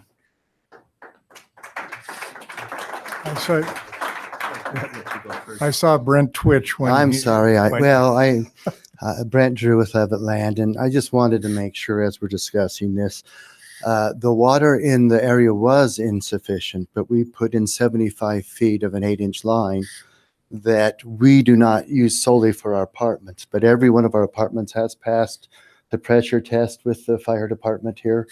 We put in superior fire systems in there. So anything that happens in those areas where you need to worry about pressure, it is the developer that puts that in and pays for it and has it in place. And there's others that are now using the water that's generated by that 75 feet that we put in there. And if anything, we're helping the infrastructure, but not depleting it. So I just wanted to make that clear. And probably just one last thing, because we've all been here a long time. The one thing I keep thinking is where it started and where we are now. One group has constantly said, you bet, we will look at that, we'll take that. We've shrunken the area considerably from where we started. There's new things we've talked about all along, that why we can do the parking is because I have 28 spaces sitting there in the middle and still came out at a 0.66 where the other apartment was, and still have spaces on that side too. And it's just that as we look at what's going on here, nobody's going to buy up an entire neighborhood, all of the R3 in one big standing. This is kind of reminding me back when we talked about the park and shop, and everybody was going to be thrown out of office because we're going to change that from being a dilapidated old building to 11 rental units. It was going to be the end of that neighborhood. It was going to be the cars going everywhere. I always call it Carmageddon was going to happen, and none of that has happened. The same thing that was brought up is all the cars were going to cause problems out of Gateway North. I don't think there's been any accidents coming out of there too because of how they're staggered. I understand the fear.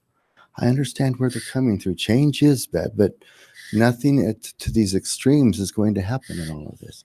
It can't happen just overnight. There's a lot that still has to happen, including any of these buildings take 18 months to build once they get of a certain size too, besides the process, which is usually 3 to 4 months to get things all put in order. So thank you. Thanks. Thanks, Brett. Good evening, all great points. My name's Tom Jett. I'm the chairperson for the Cedar City Area Transit Authority, and Scott Phillips is one of the new board members on that. And we have a good cross-section of individuals from the community that sit on this board. You have my word that there will be a great deal of conversations on the future agendas on how can we utilize the CATS bus system to help alleviate some of the congestion and traffic problems that we have in the existing areas right now.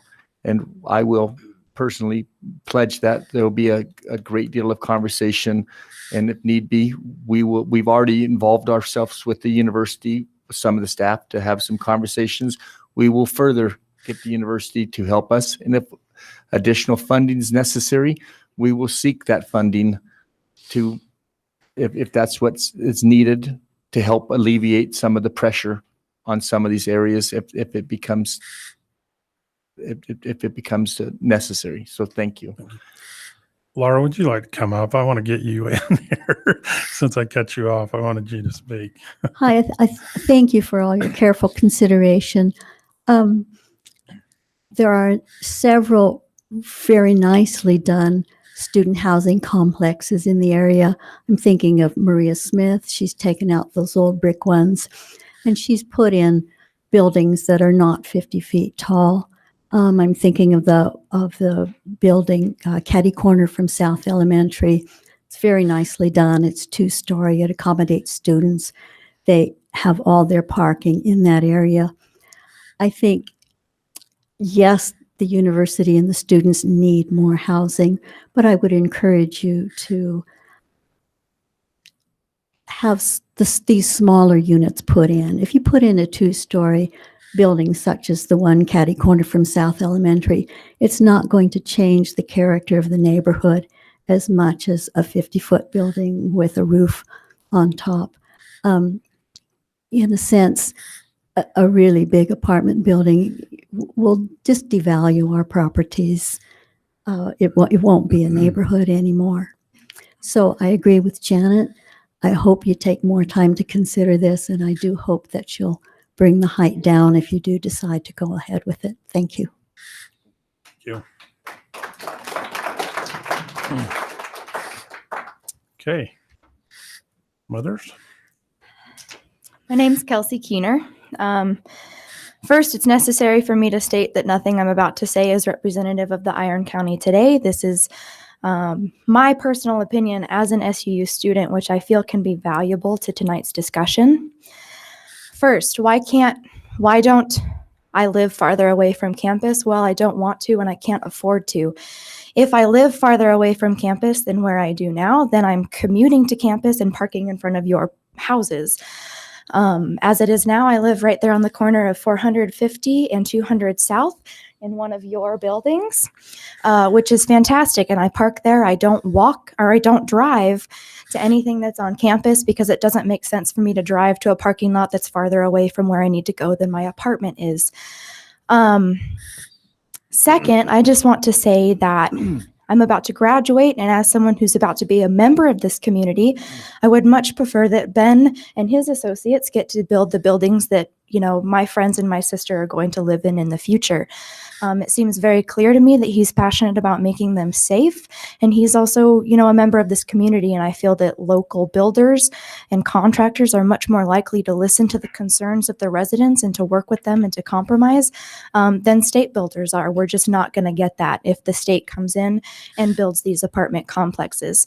And the last thing is, if you have more parking closer to campus, that is going to help with the parking issue drastically. One, because students are going to be out of single family homes. No student actually wants to live in a single family home with 7 other people, because that's kind of a weird form of torture. But that's the only option that's available to us right now. My dad's budget to pay my rent and my sister's rent for this year had to go up so that I didn't have to live with 7 other people. So I appreciate that, but a lot of students don't have that option and don't have that choice. So if they have the option to live in a newer apartment complex with less people and parking, then you have people not parking on the streets. You have less people commuting to campus, and more people living closer, so that the people that are commuting have places to park on campus. I think that's it. Thanks. Thank you. Thank you.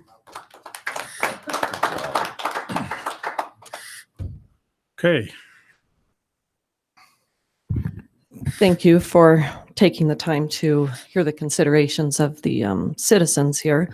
My name is Tiffany Matthews, and I live not in the SHD zone, but in R3. And I live, Thunderbird Landing Apartments are right in front of my house. And it was built with inadequate parking. For instance, when I got up this morning to take one of my kids to school, I counted 18 vehicles parked on our street. And yesterday morning, when I got up to take a neighborhood child to school, there were 17. And when we bought our house several years ago, we knew it was there were already apartments on our street and whatnot, but the apartments that were there and have been since before we moved there, the parking has been just fine. And it's been with this new complex that's 2 mornings in a row. I thought, I'll count since I'm up anyway. And I also walked through their parking lot this morning. I saw a few vehicles already leave by the time I went in there. And when I went in there, there was 5 to 7 empty ones. So that offset it about 10, but some of them had already left. And I just took note when when Tyler was talking before this issue came up about the parking ordinance, using an example of, here's a home, 8 people renting it, 7 of them have cars, got to have a way to enforce. So that's 87.5% then of that home, of the renters having a car, and talking about how to enforce the parking. So I think that it's irresponsible then to consider then putting buildings in where they're only required to have 70% of the parking. And here you're talking about an ordinance when there's 87% of the residents have a car. So I hope you'll really take that into consideration. Okay. All right. Is there anybody else that has something new? We're starting to overlap with some of the comments. I am John Whitaker. I'm very reticent to stand. First of all, I would like to say thank you very much to the staff and everyone. They've spent an inordinate amount of time on this. And I'd like to start out by, I don't want to out-pioneer anyone, but I too had relatives who helped with Old Sorrel. Of course, mine lived in Dogtown.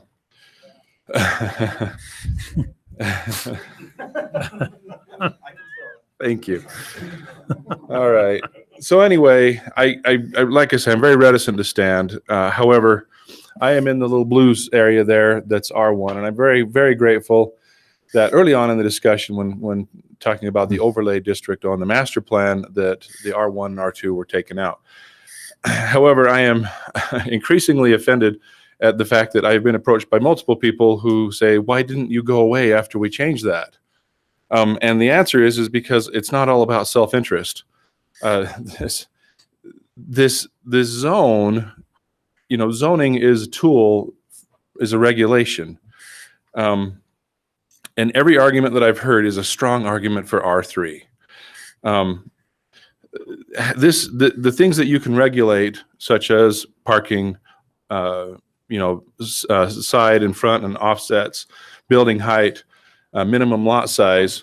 I mean, it's like it would be like having a speed limit of 280. I mean, well, maybe not everybody's going to go at that, but the thing of it is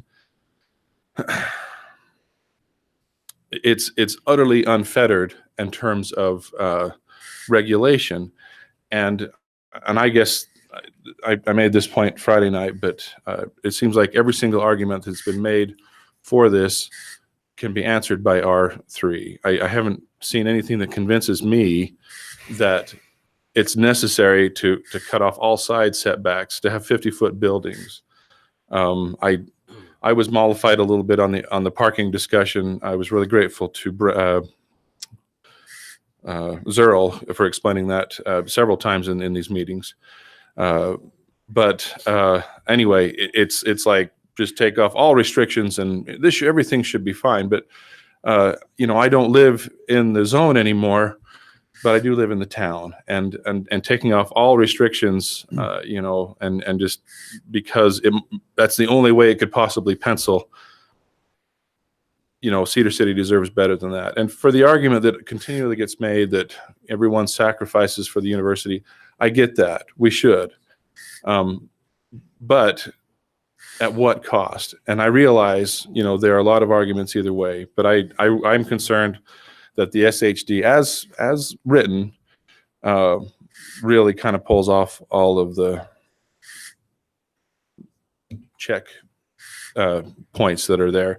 The one discussion that has happened multiple times through the meeting last Wednesday, and even this meeting Friday night that President Wyatt hosted, the discussion of the 50-foot versus 35-foot building height was probably the strongest emotion there, and I think of the damage that could be done. Interfering with the view shed is probably the biggest one that I can see is, jumping those buildings up, 15 more feet. So thank you. Okay.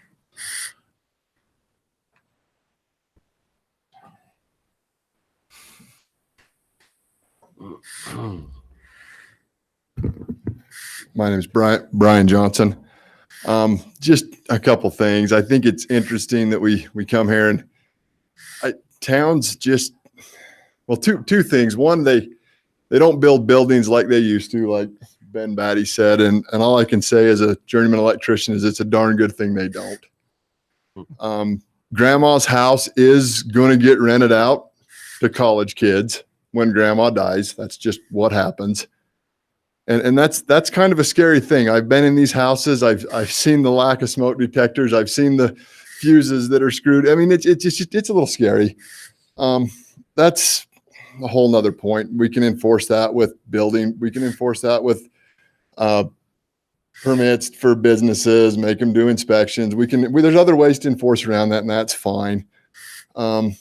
This is a college town. Sooner or later, we're going to have to just grow with the college, and we got to give them a place to live. It's interesting to me that you don't hear very many college students come to these meetings because one, they don't care enough to come because they're busy doing college. But when they do come, they all say, man, I'd really like to live closer to the college and not have to drive my car.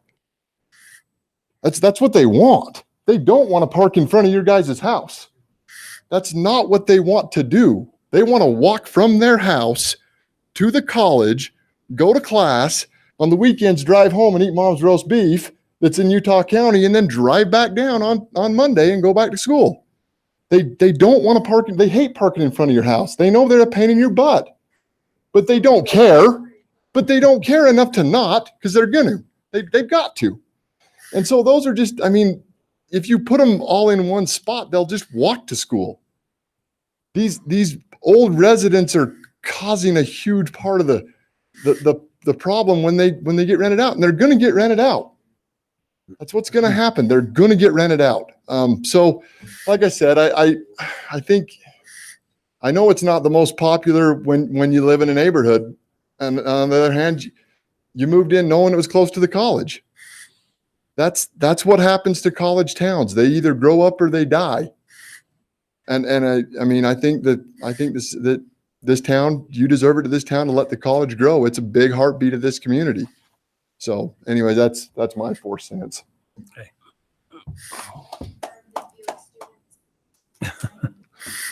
All right. Is there anything else that needs to be discussed? I think we've had pretty good representation from both sides. Appreciate your comments. Ron, are we gonna, so are you gonna move on to the next item, or? Because I want to bring up a couple things. I mean, what do you? Well, what we need to do is decide, we're going to move this forward, correct? Right. Yeah, Is there anybody that doesn't want to move it forward to the next meeting? Yep. And then we'll. I just want to recap a few things before we move it forward. A few things, if we allow some high density units around the university, it pulls those students. I had a complaint last night. Is Amy Bennett here by chance? I don't know if Amy showed up or not. She was going to try to come. I don't know if she could, but she lives out in Westview Drive, and they have a subdivision out in that area that's got CC&R covenants and HOA. And there's somebody out there. It's not just affecting the university, the housing and rentals. She called and complained about a home out there that's in a CC&R area, and they've got somebody has rented it to 6 kids, and they're having the same problem out there. I own a rental out in Enoch that I remodeled many years ago, and there's 2 college girls living out there. They don't want to live out there. They're having to spend $10 or $15 a day to drive in and back and forth to the university. They hate living out there, but that's the only place they can find. So this doesn't just affect downtown. This is affecting the whole community. And if I brought my daughter to SUU to live in a old home, one of the 50s, like Ben was saying, a 50s, built in the 50s, I remodeled an old home once and found nails through the Romex. And it was a miracle that house didn't burn down. Absolute miracle. I couldn't believe it. And I would be horrified if I moved my daughter into an old home in a basement that had a window that big and she couldn't get out if there was a fire. It would horrify me. And Mike Phillips, our chief of police, told us of an incident. If it wasn't for a brave firefighter we would have lost a young lady in town because they had a fire and she almost didn't make it out. These high density apartments, they're fire sprinklered. If we go to this zone, they have to have a commercial fire alarm, which has to be regulated. They can't disable the alarms. They can't take the batteries out. They're regulated and monitored by an offsite company. They have egress. They have we enforce the parking zones. We have,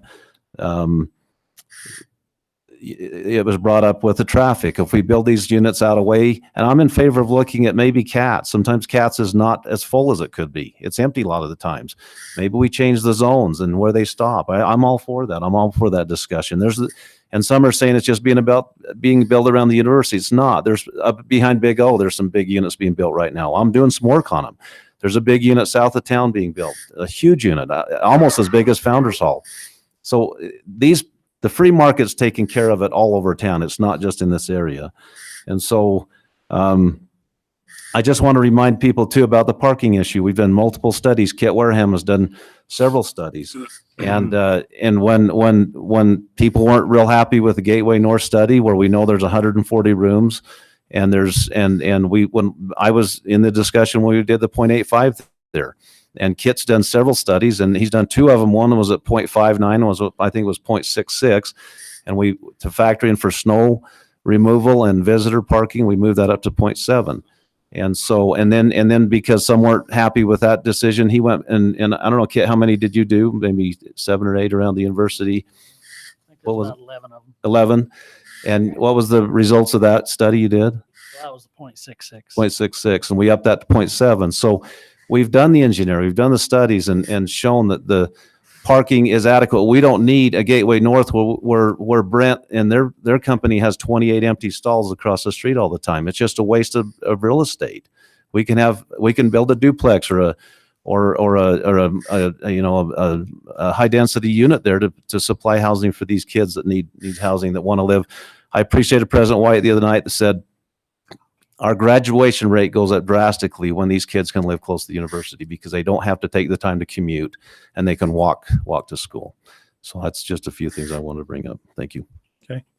Anything else from council? Well, I'd like to bring up something. I guess I was going to save it to the action meeting, but I think we need to look at the wall behind us, historic downtown. Look at the buildings that this community had. We tore them all down. Many of them are gone. Some of them are still here, but a lot of them are gone. And I'm very concerned about losing our sense of community, our sense of place. As I've stated before in the meetings, and it's no secret, this is the heartbeat. This is where our community was founded, around the university. The pioneers that sacrificed built their homes, good or bad. They built those homes there. And I am all in favor of growth. I think that the R3M answers that. And I would really seriously like to have us think about who we want to be and what wants to represent us as a city. I came here 44 years ago and I fell in love with this place and I stayed because it was about great people who cared about their community. It's about people taking older homes and trying to fix them up and making them retirement homes for them. Some of the great people that live on 400 and 500 West. And it's just about that kind of community that in turn support the university. They make donations. They buy season tickets to the ball games. They give back to the community in so many ways. And I do think there is serious concern about landlock. If the university does grow to 15 or 20,000 students, where are those other classroom buildings are going to go? Where is the next science building going to go if we have large buildings surrounding all the perimeters of the university? So I just really want us to consider that before we take this final vote on this issue. Okay.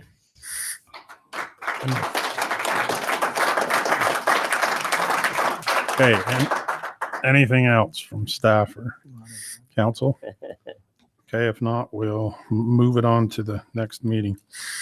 Okay, now we'll go to item number 3, which is a public hearing for the revision of the 2017-2018 fiscal year budget. So Jason, you're up. You can stretch your legs, but you don't want to leave yet. Jason Norris, Finance. If anybody needs to take a restroom break or a breather, go get a pizza, please feel free. Come on. This will be the most compelling part of the meeting. It will. Okay, so tonight I'm going to present to council our first budget revision of fiscal year 2018. The reason that we need to do this is we've just completed our financial audit of as of June 30th, 2017, and we have several capital projects that are in some state of completion or they're in the queue to be completed, and we need to move those remaining budgets into our current fiscal year so that staff can continue to work on those projects.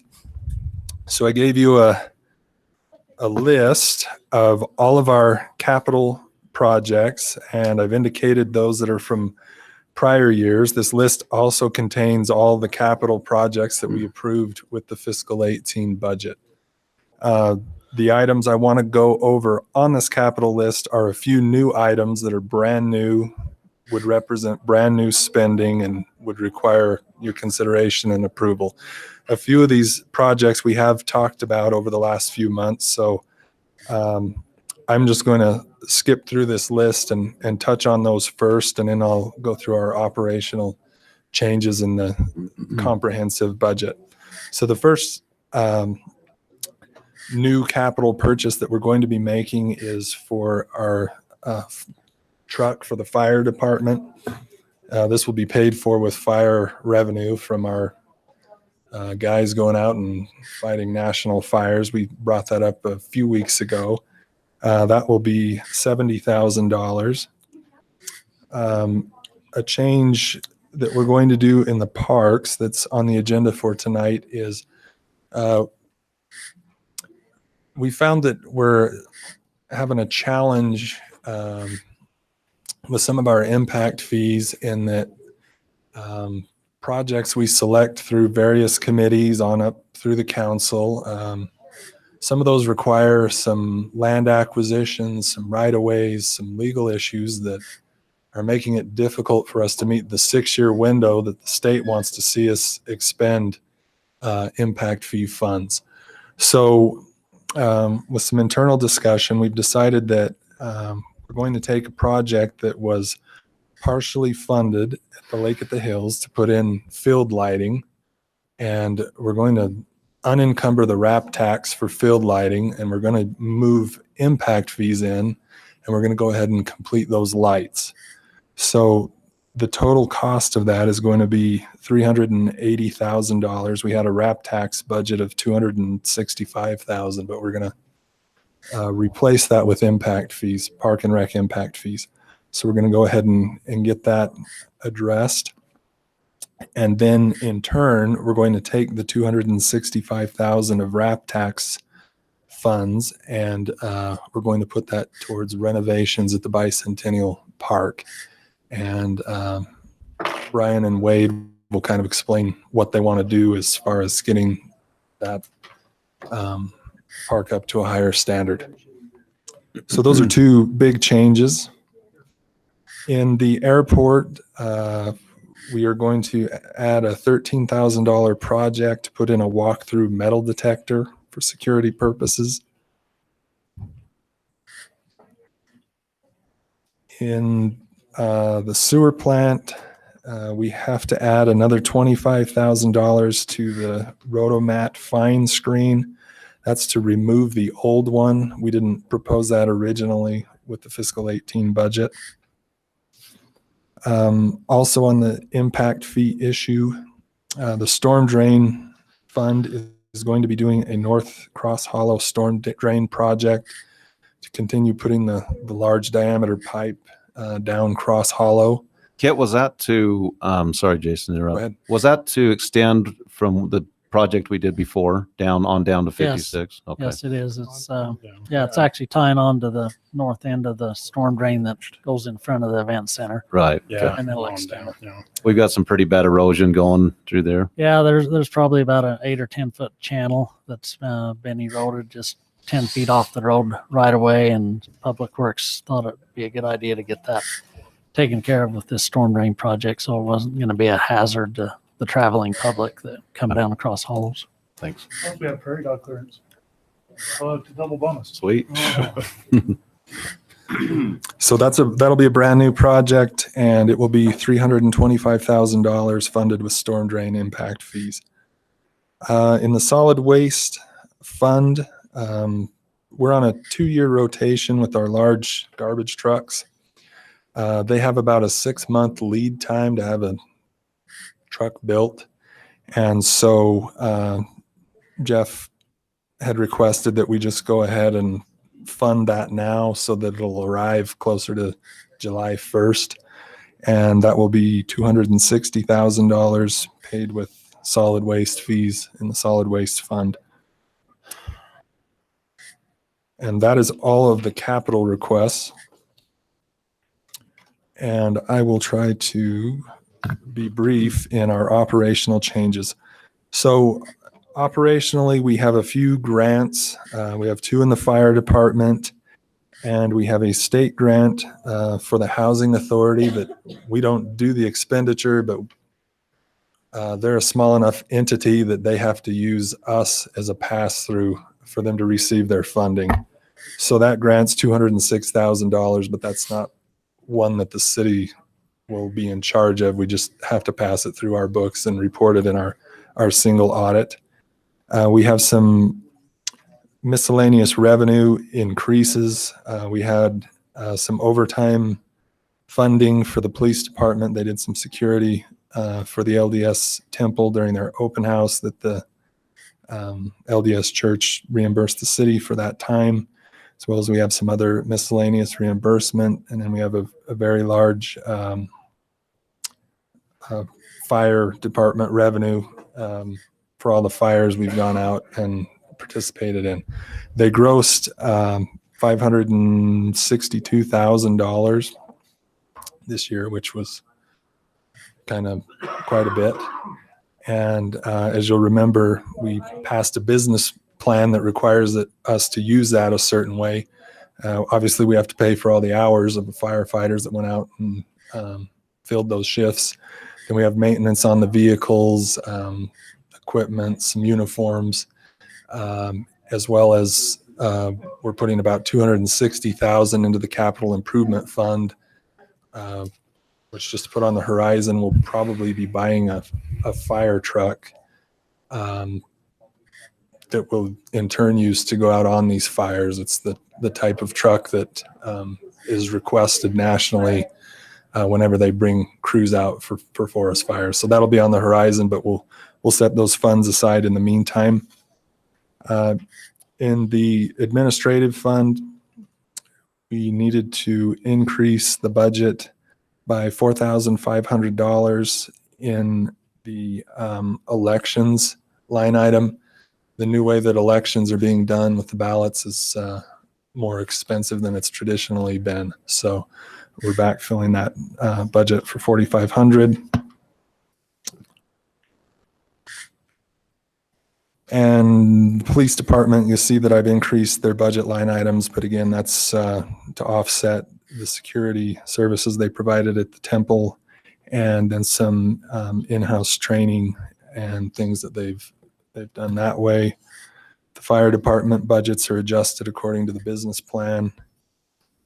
And I think we didn't have any other general fund changes until we get to the water fund. With construction being the way it is, we've increased the water meters that we need to purchase. So we're increasing that budget $75,000. Robbie just needs to have more water meters on hand to install those. We have unencumbered the general fund payment on the fire trucks. We're going to replace that payment with public safety impact fees, which Tyler mentioned earlier. We had a $1.2 million bond for a large fire engine and a fire truck. So we'll be exchanging those funds to make that payment this go round.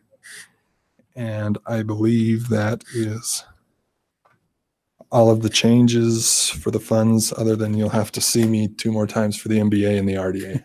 We can't wait. Okay, this is, Any go ahead. questions? Yeah. Before I sit Go down? ahead. Anybody? Craig, you got? No, it's a public hearing, right? Okay, yeah. So this is a public hearing item, so we'll open the public hearing.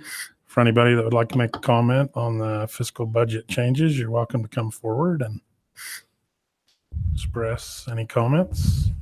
Seeing none, we'll close the public hearing, and we will move on to item 5 on the agenda under our staff section. First item is to consider a resolution amending the city's personnel policy. Natasha. Natasha Hershey, Human Resources. We just have a few changes to our personnel policy. Nothing real major, just a lot of kind of cleanup. In section 2.1.1, we're just clarifying the city's intent and commitment in handling unlawful discrimination in the workplace. It just tells where to report it, and just says that we don't want any of that. Let our employees know all the issues involved, what issues you could be discriminated for.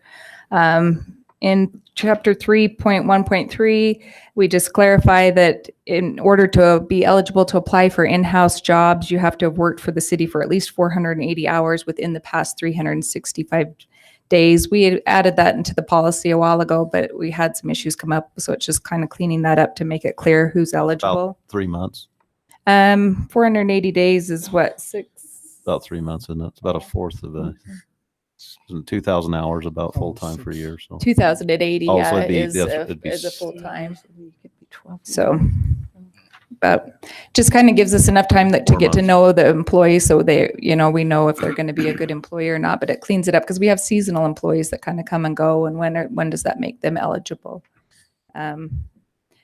4.1.1 clarifies which positions are eligible for exemption under the Utah retirement systems. They just did an audit on us and they wanted us to include that language in there. So We put that in there. That's the same with 4.3.2 that specifies that both Tier 1 and Tier 2 elected officials are considered full-time only for administering Utah retirement systems. And that's another thing that they wanted us to clarify as part of that audit. In Chapter 7.3.6, we just explained that employees that must remain at work for emergencies when requested by their supervisor, these employees are eligible for overtime only when they've worked more than 40 hours per the week rather than over 8 hours per day. In Chapter 8, we made changes are made to amend the eligibility for benefits from days worked to hours worked. We have a lot of different shifts now. It's not just your 8 to 5. Everybody's not working 8-hour days. We have 10-hour shifts and 24-hour shifts. So we're just clarifying the benefits are based upon a regular 8-hour day. Chapter 8, another section 8.13.1 clarifies that administrative leave can only be used without pay unless we've had a predetermination hearing that we can take, we can take away, suspend them or terminate whatever, but it clarifies that they will be put on paid leave, not unpaid leave until a hearing has been held. Chapter 8.16.1 clarifies the military leave benefits. We're just going to say that we'll comply with the federal law. That way, every time the federal law changes that, we don't have to go in and amend our policy. We'll just be in compliance with whatever they're doing, and just kind of cleans that up. Those are all the changes. Do you have any questions? Thanks. Thank you, Natasha. Okay, we'll move into item number 6, which is review bid results for the Cedar City 2018 storm drain project. Okay. It's a project we just bid last week. It consists of 4 different storm drain projects. You've got one over here that we just talked about over by the arena and Cross Hollows Road. That's the Cross Hollow Road North project. Down here, we've got the 1400 West Storm Drain project. That's just east of the Thunderbird Landings apartments. Over in this area, this is on 300 West, where the old rock ditch is. We're going to be taking the old rock ditch out and putting in a pipeline and new curb and gutter there to help those flows and issues with the sidewalk and things. And then the last one is the Moonlight Drive. Complications with all these projects. This one we already talked about. We ended up getting into prairie dogs. We're taking the pipeline along the road until we get about to the Genpack building, and then we're going through the Livestock Association property, and there are prairie dogs in there, but the lady that deals with the prairie dogs out at DWR went out and did a survey on the right day, and there was nobody sticking their heads out, so she gave us the clearance to do that. This one over here, a little complication on it. It's got an additive alternate on it. This storm drain is going to come up and tie onto a UDOT culvert that runs under I-15 and then extend out the other side a little bit. I contacted UDOT to see if I could get them to participate in that, and I'm waiting to hear from them if they will. If they don't, we'll just end it right before their culvert, just outside the right of way, and we'll end the project there.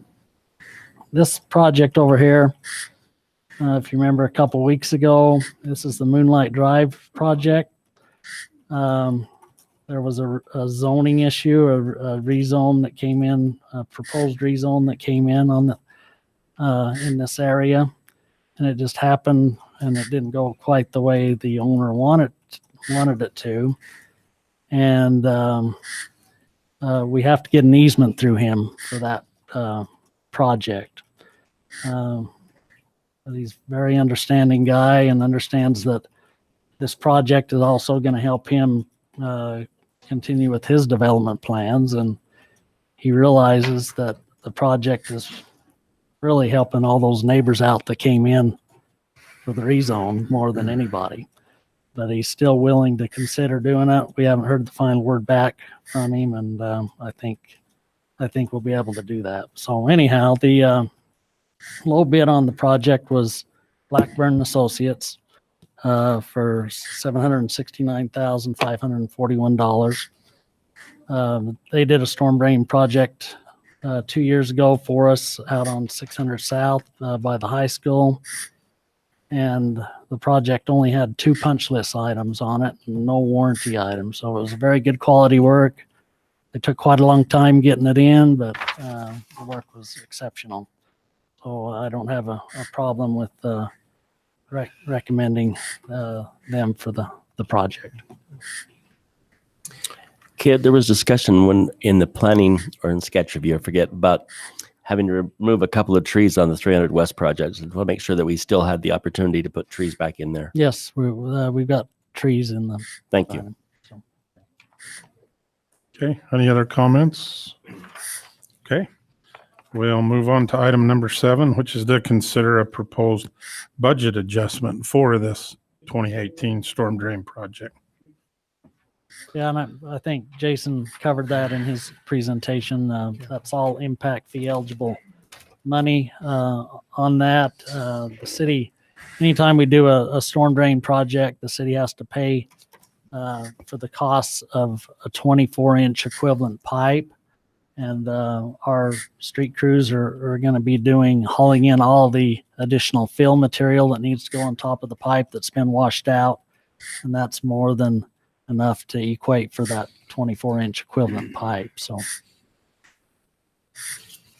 Okay. All right. Any other comments on that? Okay. If not, we'll move on to item number 8, which is consider using previously allocated RAP tax funds, the lights at the Field at the Hills complex to upgrade the Bicentennial softball complex facility and parking lot. Ryan. Mayor Pro Tem and Council, my name is Brian Dangerfield. I'm the Director of Leisure Services and Events. Jason already pretty much talked about the reasoning why we wanted to use RAP tax funds to be able to do that, to transfer it. We want to be able to get the lights installed as soon as possible so we can play as many games as we can and practices up there at the Field at the Hills. But what we'd like to do at the Bicentennial ball fields is we need to do some rehabilitation of the parking lot there, maybe expand it a little bit. We want to take down the center structure that was built a long time ago, make it a single story, and reconfigure the restrooms and have a concession stand there. The fields there are outstanding. The infield is great. They're beautiful fields, but the center structure is not up to the standards that we'd like to see it when we have visitors come to town and when people play softball there or baseball. So are you thinking of paving that other area that's dirt? When there was games happening, there are a lot of people that have to park in the dirt. And we haven't really identified that areas for any other use than parking this time. We don't have any costs, what it would take, but we feel like we can have city staff do a lot of the demolition and then we'll get some bids and see how much it'll cost to build a structure. It'll be very simple though. We find that most of the scorekeeping is done out in the stands anyway. We don't really need that, the second story that's there, but we do need some storage. We'd like to move the mowers and the equipment that the parks use right there by the concession stand out in the outfields. That just doesn't really mix when you're selling food and that out of the concession stand. So we want to keep them separate. And this change was brought through the leisure services. Yes, I'll let you touch on that. I was there, but I'll let you do it. Yes, no, thank you for bringing that up. Every month we have a leisure services advisory board, and Mayor Pro Tem Adams is on that committee, and we have some great citizens that give us some great feedback on what we'd like to do. And as with anything we bring to council, we run it through them first. Yep. Well, along those same lines, want to make sure that, and maybe that is the same board, the folks that made the RAP tax suggestions. No, it's a little different, yeah. That is because I know they had recommendations and felt very passionate about what they wanted to support. So I think it's important to keep them in the loop as well. So with the RAP tax, the sports RAP tax arm, what we've done is we sent them all a notice. We told them what we were doing and why we were doing it. And we invited them to come to this meeting tonight or to send us written comments that we could pass along to you. Perfect. We haven't had any. There you go. That's all I wanted to make sure. Thank I knew you. we'd cover that base. Thanks, Paul. Okay, thank you, Brian. Any other discussion on that? Anybody have any questions? That's pretty straightforward. Okay, item number 9 is to consider an ordinance amending the fee schedule for the cemetery, the pavilions, the banners, and public safety. So usually about once a year, we'll try to do all of these at once. I'll just cover banners and. Could you turn your microphone on? Maybe I'll try talking into it. So once a year, we redo the fee schedule and try to do it all at once. So there's 4 areas we wanted to make some adjustments. I'll let Wade talk about the cemetery and the pavilions. With the banners, we just wanted to add an additional category saying anyone, if they made up from 76 to 82, the cost would be $380. Now in the packet, it said $350. That was a mistake. It's going to be $380. And then under the public safety section, Chief Adams just wanted just a notice in there that said the costs for like a grammar request or any police report, but those costs are going to be the same whether that material is emailed or picked up personally. Wade Arm Parks Division Head. In your packets, you guys should have gotten a couple of spreadsheets going over some of the comparison costs to other cemeteries near our area. We haven't had an increase for a few years. I think it was 7 years, if I remember right. Inflation has gone on. The cost of everything has gone up and everything like that. So we're trying to be more competitive, get the costs back to where it's a little bit more feasible to provide the service for the city. Is there any questions on any of those increases? I can go over them real quickly. We've kind of gone to a stand for the cemetery as far as we did some calculations on what it costs to provide an overtime or for our staff to come in and provide a service either after our regular work hours or on a weekend. And so we've done the calculations and we just figure we'll add that into the cost for the difference between a weekday and a weekend. So Saturday service would be what a normal weekend or normal weekday service would be plus $200.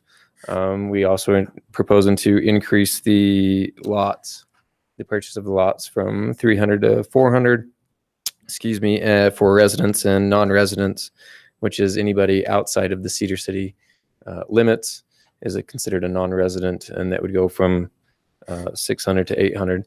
If you have your packets or you can, that puts us very comparable to some of the other closer cemeteries around the area. We did Parowan, compared to Parowan, Hurricane, and Washington City. These ones we felt were close enough to our area and close enough in size for population. So is there any questions on those? The pavilions, you're just going to do it based upon size, square footage of the pavilions, in other words. Oh yeah, I haven't got to the pavilions. That was just the cemetery. So any questions on the cemetery? Nope, no problem. Excellent. All right, the pavilions. Starting looking at the structure for our pavilions. They were kind of skiwampus as far as our fee goes. You could rent a pavilion that only had 3 tables for the same price of a pavilion that had 14 tables. We're proposing that we base it on just per table. So what we're proposing is that we structure them as a $5 per table. So a pavilion that only has 2 tables in it would only be $10. A pavilion that has 6 tables would be $30, and that's on a 4-hour block. What the hope is that will steer people more to accommodating pavilion, making it available for people with larger groups. You know, they are being able to go to the pavilion that would hold their function. When it comes down to a table, we'll hold roughly 8 people, 8 adults, average size adults, quite comfortably. So it ends up being about less than $1 per person for a table. This also helps us to, a larger pavilion takes a little bit longer to clean up after. You have a group that has 100 people and they're going to leave a little bit bigger mess than, 2 two adults and 6 kids at a small table. It's unfortunate we have to clean up their mess. It is unfortunate, but that is part of our Oh, duty. it really so. is. I think the rental fees are extremely fair. Yeah. Excellent. This also helps us to, if we ever do expand our parks and add pavilions, it'll be an easy way to already know what we're going to charge for that pavilion. If we build a pavilion with just 2 tables, we already know it's going to be $10. If it's going to have, 10 tables, it's $50. So, any questions? They're so fair, I'm Good job. wondering if we're covering our costs. That's my thought. Well, as for which aspect? Well, just the $5 a table. I mean, the Canyon East Pavilion for $15, that's pretty inexpensive. It is pretty expensive. That's a 4-hour block. We're open to suggestions or for any of their zones. What if to go in a different direction? Well, what if we did this? What if you had their contact information? If they clean up after themselves and be respectful, it's $15. If they don't, we charge them. We can look into that. And as far as I can talk to Jason, I know there used to be deposits in the past. Do a deposit and then they get it back if they clean. Doesn't that make sense? I think from my understanding, still being new to the city, the deposits wasn't very high, and we ended up giving the deposit back more often than keeping it, and so it ended up costing the city more in labor and time to refund the deposits as opposed to collecting them. I'd suggest we look at that a little bit, though, whether it's the deposit or the fee, because I agree with you. If you clean up and you have a big family reunion, you should get a break on it. But if you leave a big old mess, yeah, I hate to costs us a lot penalize of money. somebody that's not, that's struggling financially to have a nice event. Yeah. But We can definitely look into that more. Yeah. Okay. Thank you. Thank you. Thank you. Thank you, Wayne. Okay. I will entertain a motion to move from this Just a meeting minute. into the just a minute. special Just a city minute, we got council Hold meeting. on a somebody sec. Mayor Pro Tem, I know I'm out of order, but I would like to commit the Sons of the Utah Pioneers on the 24th of July. They State your will name. clean the pavilion. Who are you? State Richard your name Dotson. for us. Richard Dotson. Good, that's a nice I'd like thing. to, because of a prior commitment with the Cub Scouts in Enoch, I was able not to stay when the meeting was conducted on the zoning. I request that I be able to, at your convenience, make a comment. Okay. Thank you. Okay, now we'll entertain a motion. I move that we move from this meeting into our special city council meeting. Second. All in favor? Aye. Aye. Okay, take a break for a minute while we're on. Get your computer going for the next one.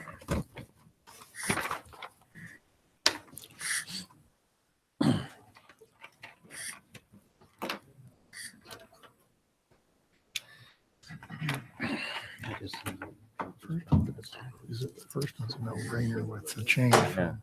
One warning is. My family have used them before. It's the other one that. Yeah,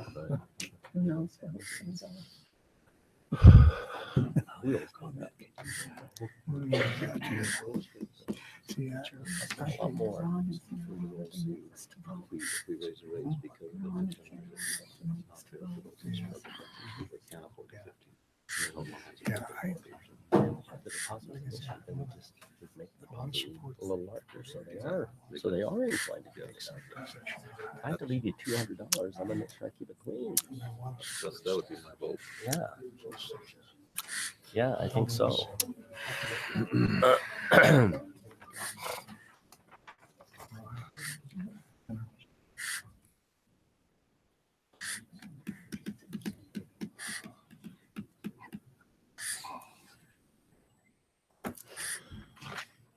Ready?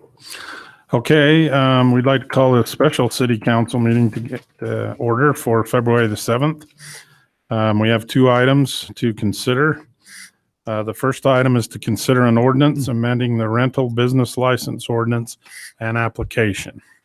and I move that we approve that rental business license ordinance as drafted, except for one warning. Second is at $250 and everything thereafter is at $500 in terms of fines. I'll second that. Okay, you got that? You okay with Tyler, that? you okay with Yes. that? You got that? Yes, I have that. Okay. Motion and a second. All in favor? Aye. Aye. Okay, thank you.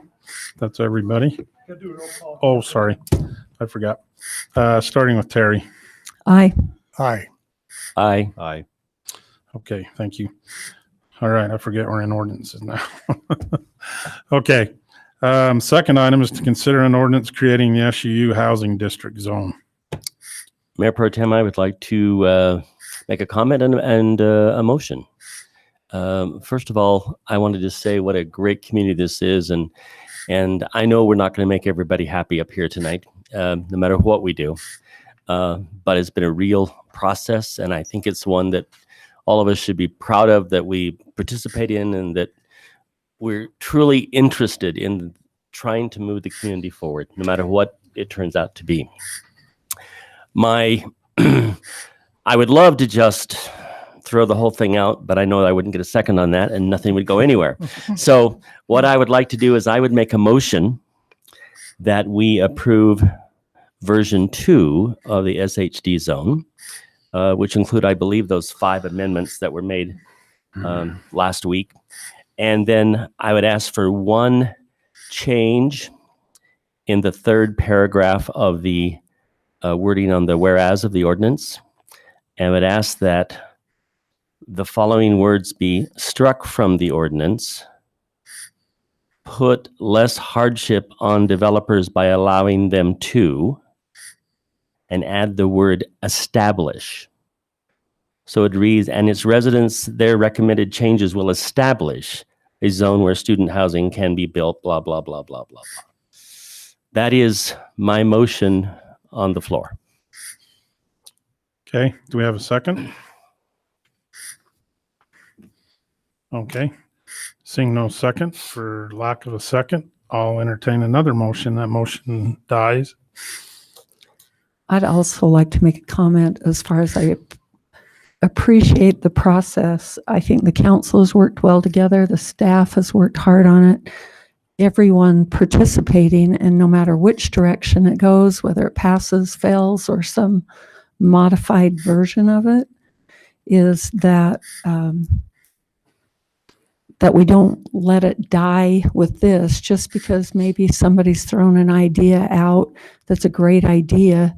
This could be a building block to where we start. It's not a one size fits all. It's not going to solve every problem, but we've worked really hard on trying to address all the parking issues for the residents and for the students.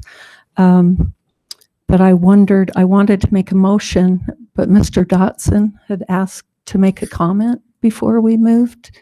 Did you still want to do that? Is Sure. that okay? Yeah. Go ahead. If I could. You'll see on the screen, I live on First West, and I don't think anybody, or I certainly wasn't happy when the 3 houses were across the street from me were torn down, and this apartment was constructed. As you see, it's an L-shaped building. I certainly would like to have my west view, but I don't. But it was done right. You will notice that there is no one parking in front of that building. All the entrances are on the inside of the building. There's adequate parking. If you were to go down there today, right now, there is no one parking there. I've never had any trouble with that whatsoever in all the years they've been there. In my backyard, facing Main Street, I had a beautiful view of the mountains, but the state decided a building there.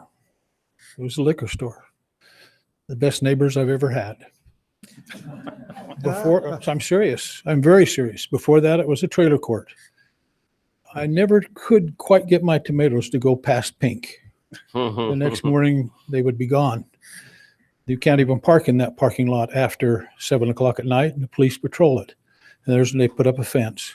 But the liquor store moved, and it became the adult probation center. And I've never had any problems there. Okay. It can be done. Housing can be done. Student housing can be done if it's done right with the consideration of those who live by. Would I like to have the Westview back? I certainly would.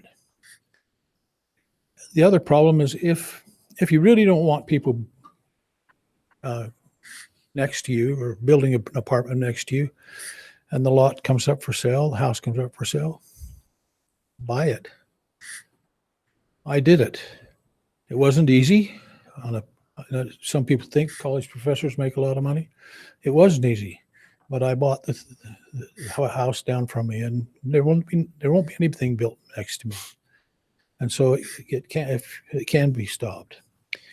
Now the other problem that's come to light is a little teeny house just right here was sold to a person in Nevada. They have 4 students in it. They have 1 parking spot. If you go down there right now, there are 1 car parked in the parking lot or in the parking spot and 3 parked on the road.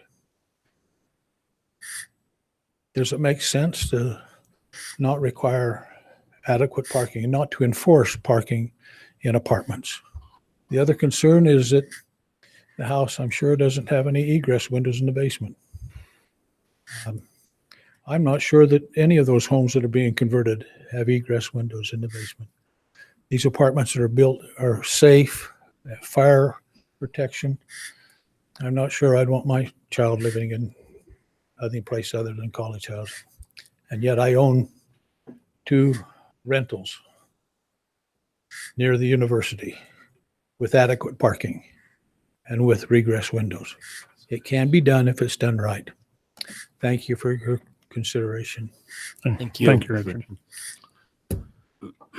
All right, I'd like to make a motion that we approve the SHD zone, but I would like to propose that we amend the height to 45 feet, which would allow them to do 4 stories above ground, but not go to a 5th story. I too am concerned about the skyline around the university and whatnot. And even though I don't think there will be a lot of 50-foot buildings over time, that could happen. And I would like to keep it at 4 stories. And I would also like to amend the parking number to 0.75 would be my motion. Okay, do we have a second?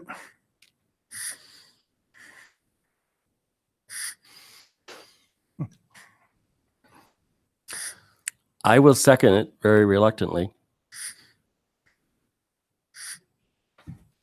Okay, so we have a motion and a second.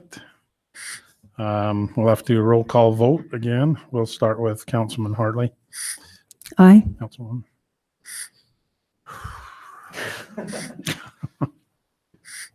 Is it appropriate to take a little break and talk about this and think about it a little bit? Tyler? Any discussion will need to be done in front of the public. Yeah. Just trying to figure out this 45-foot thing. That kind of caught me off guard. Well, according to the calculations that we've been given per story, and Spencer or Drew, can you confirm that? 45 feet would allow a 4-story building. Is that accurate? Spencer Jones. So what I had mentioned is if you're looking at a 9-foot ceiling height, depending upon the engineering, you may be looking at a 2-foot floor truss in between. So if everything was to work perfectly correct, it could work within that 45 to be 4 stories. The only problem is that I'm not a structural engineer to know, if there's any other issues. There may need to be a steel beam here or there, which may fluctuate that a couple of feet. And so the only thing that I would just bring up to you, and I appreciate the time that you spent here tonight, is just that extra 5 feet in there gives flexibility for the engineer as well as with the duct work and so forth there. So you're not having to drop ceilings and a lot of other fire penetration issues and so forth because of the commercial fire alarm and the sprinkler, the fire separation, and those kind of things like that are needed. Rated corridors, much like a hotel where you've got the rated corridor, or Founders Hall has the rated corridor.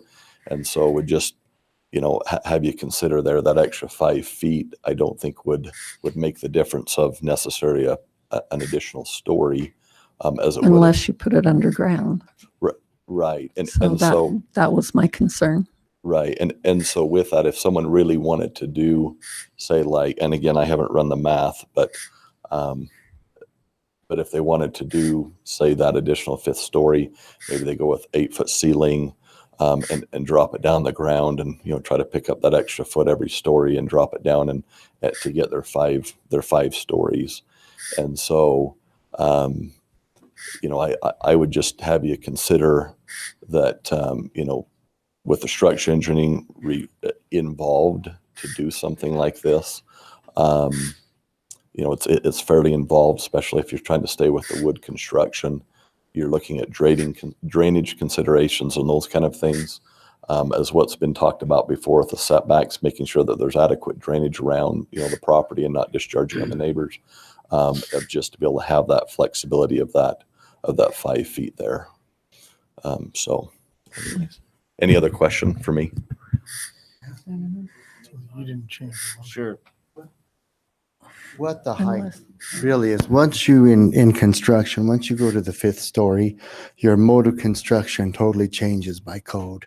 You That's now why go I to- don't believe that there's going to be a lot of Right. them. You go to steel and concrete, and you have to meet, it adds 30 to 40% to the cost. So what we're really looking at with the 50-foot is trying to either do a founder's hall at grade, would be a 50-foot building. Okay. The other 50-foot buildings are like the La Quinta, the new Marriott Hotel, all of them 4 stories, not 5, because they don't want to go to that next step because it's unaffordable in Right. this area. It also allows for one other thing that we're worried about, which is if you did want to do underground parking underneath a 4-story building, you would probably need that 50 feet in order to do it. So. Terry, would you consider a substitute motion to go with the 50-foot, leave it at 50, but go with the 0.75 parking? 0.75 parking and 50 feet. Yeah. I will pull my second. I'll second that. Okay, so we have a motion and a second. Okay, Trying to make notes. Sorry. okay, so we're back to motion's the by Terry, and it's 7.75 parking, 50 foot. 50-foot high. And there was a substitute that came from Paul. Substitute Paul was the motion with, or, And so, then the well, second Terry, was you by withdrew. Craig. Did you amend it though? She amended it. Yeah, so she amended her motion and And then Scott withdrew his second. Through his second, and I seconded. So Craig seconded it. So we have the motion and a second now. So you got that, Paul? Gotcha, Straight? thank you. Okay. All right. We'll have a roll call vote, beginning with Councilwoman Hartley. Aye. Aye. Nay. Aye. Okay, so the motion passes 3-1. Move that we leave this meeting and convene the redevelopment agency meeting. Do I have a second? Second. All in favor? Aye. Aye. Okay. Okay, recess for a minute. Stretch.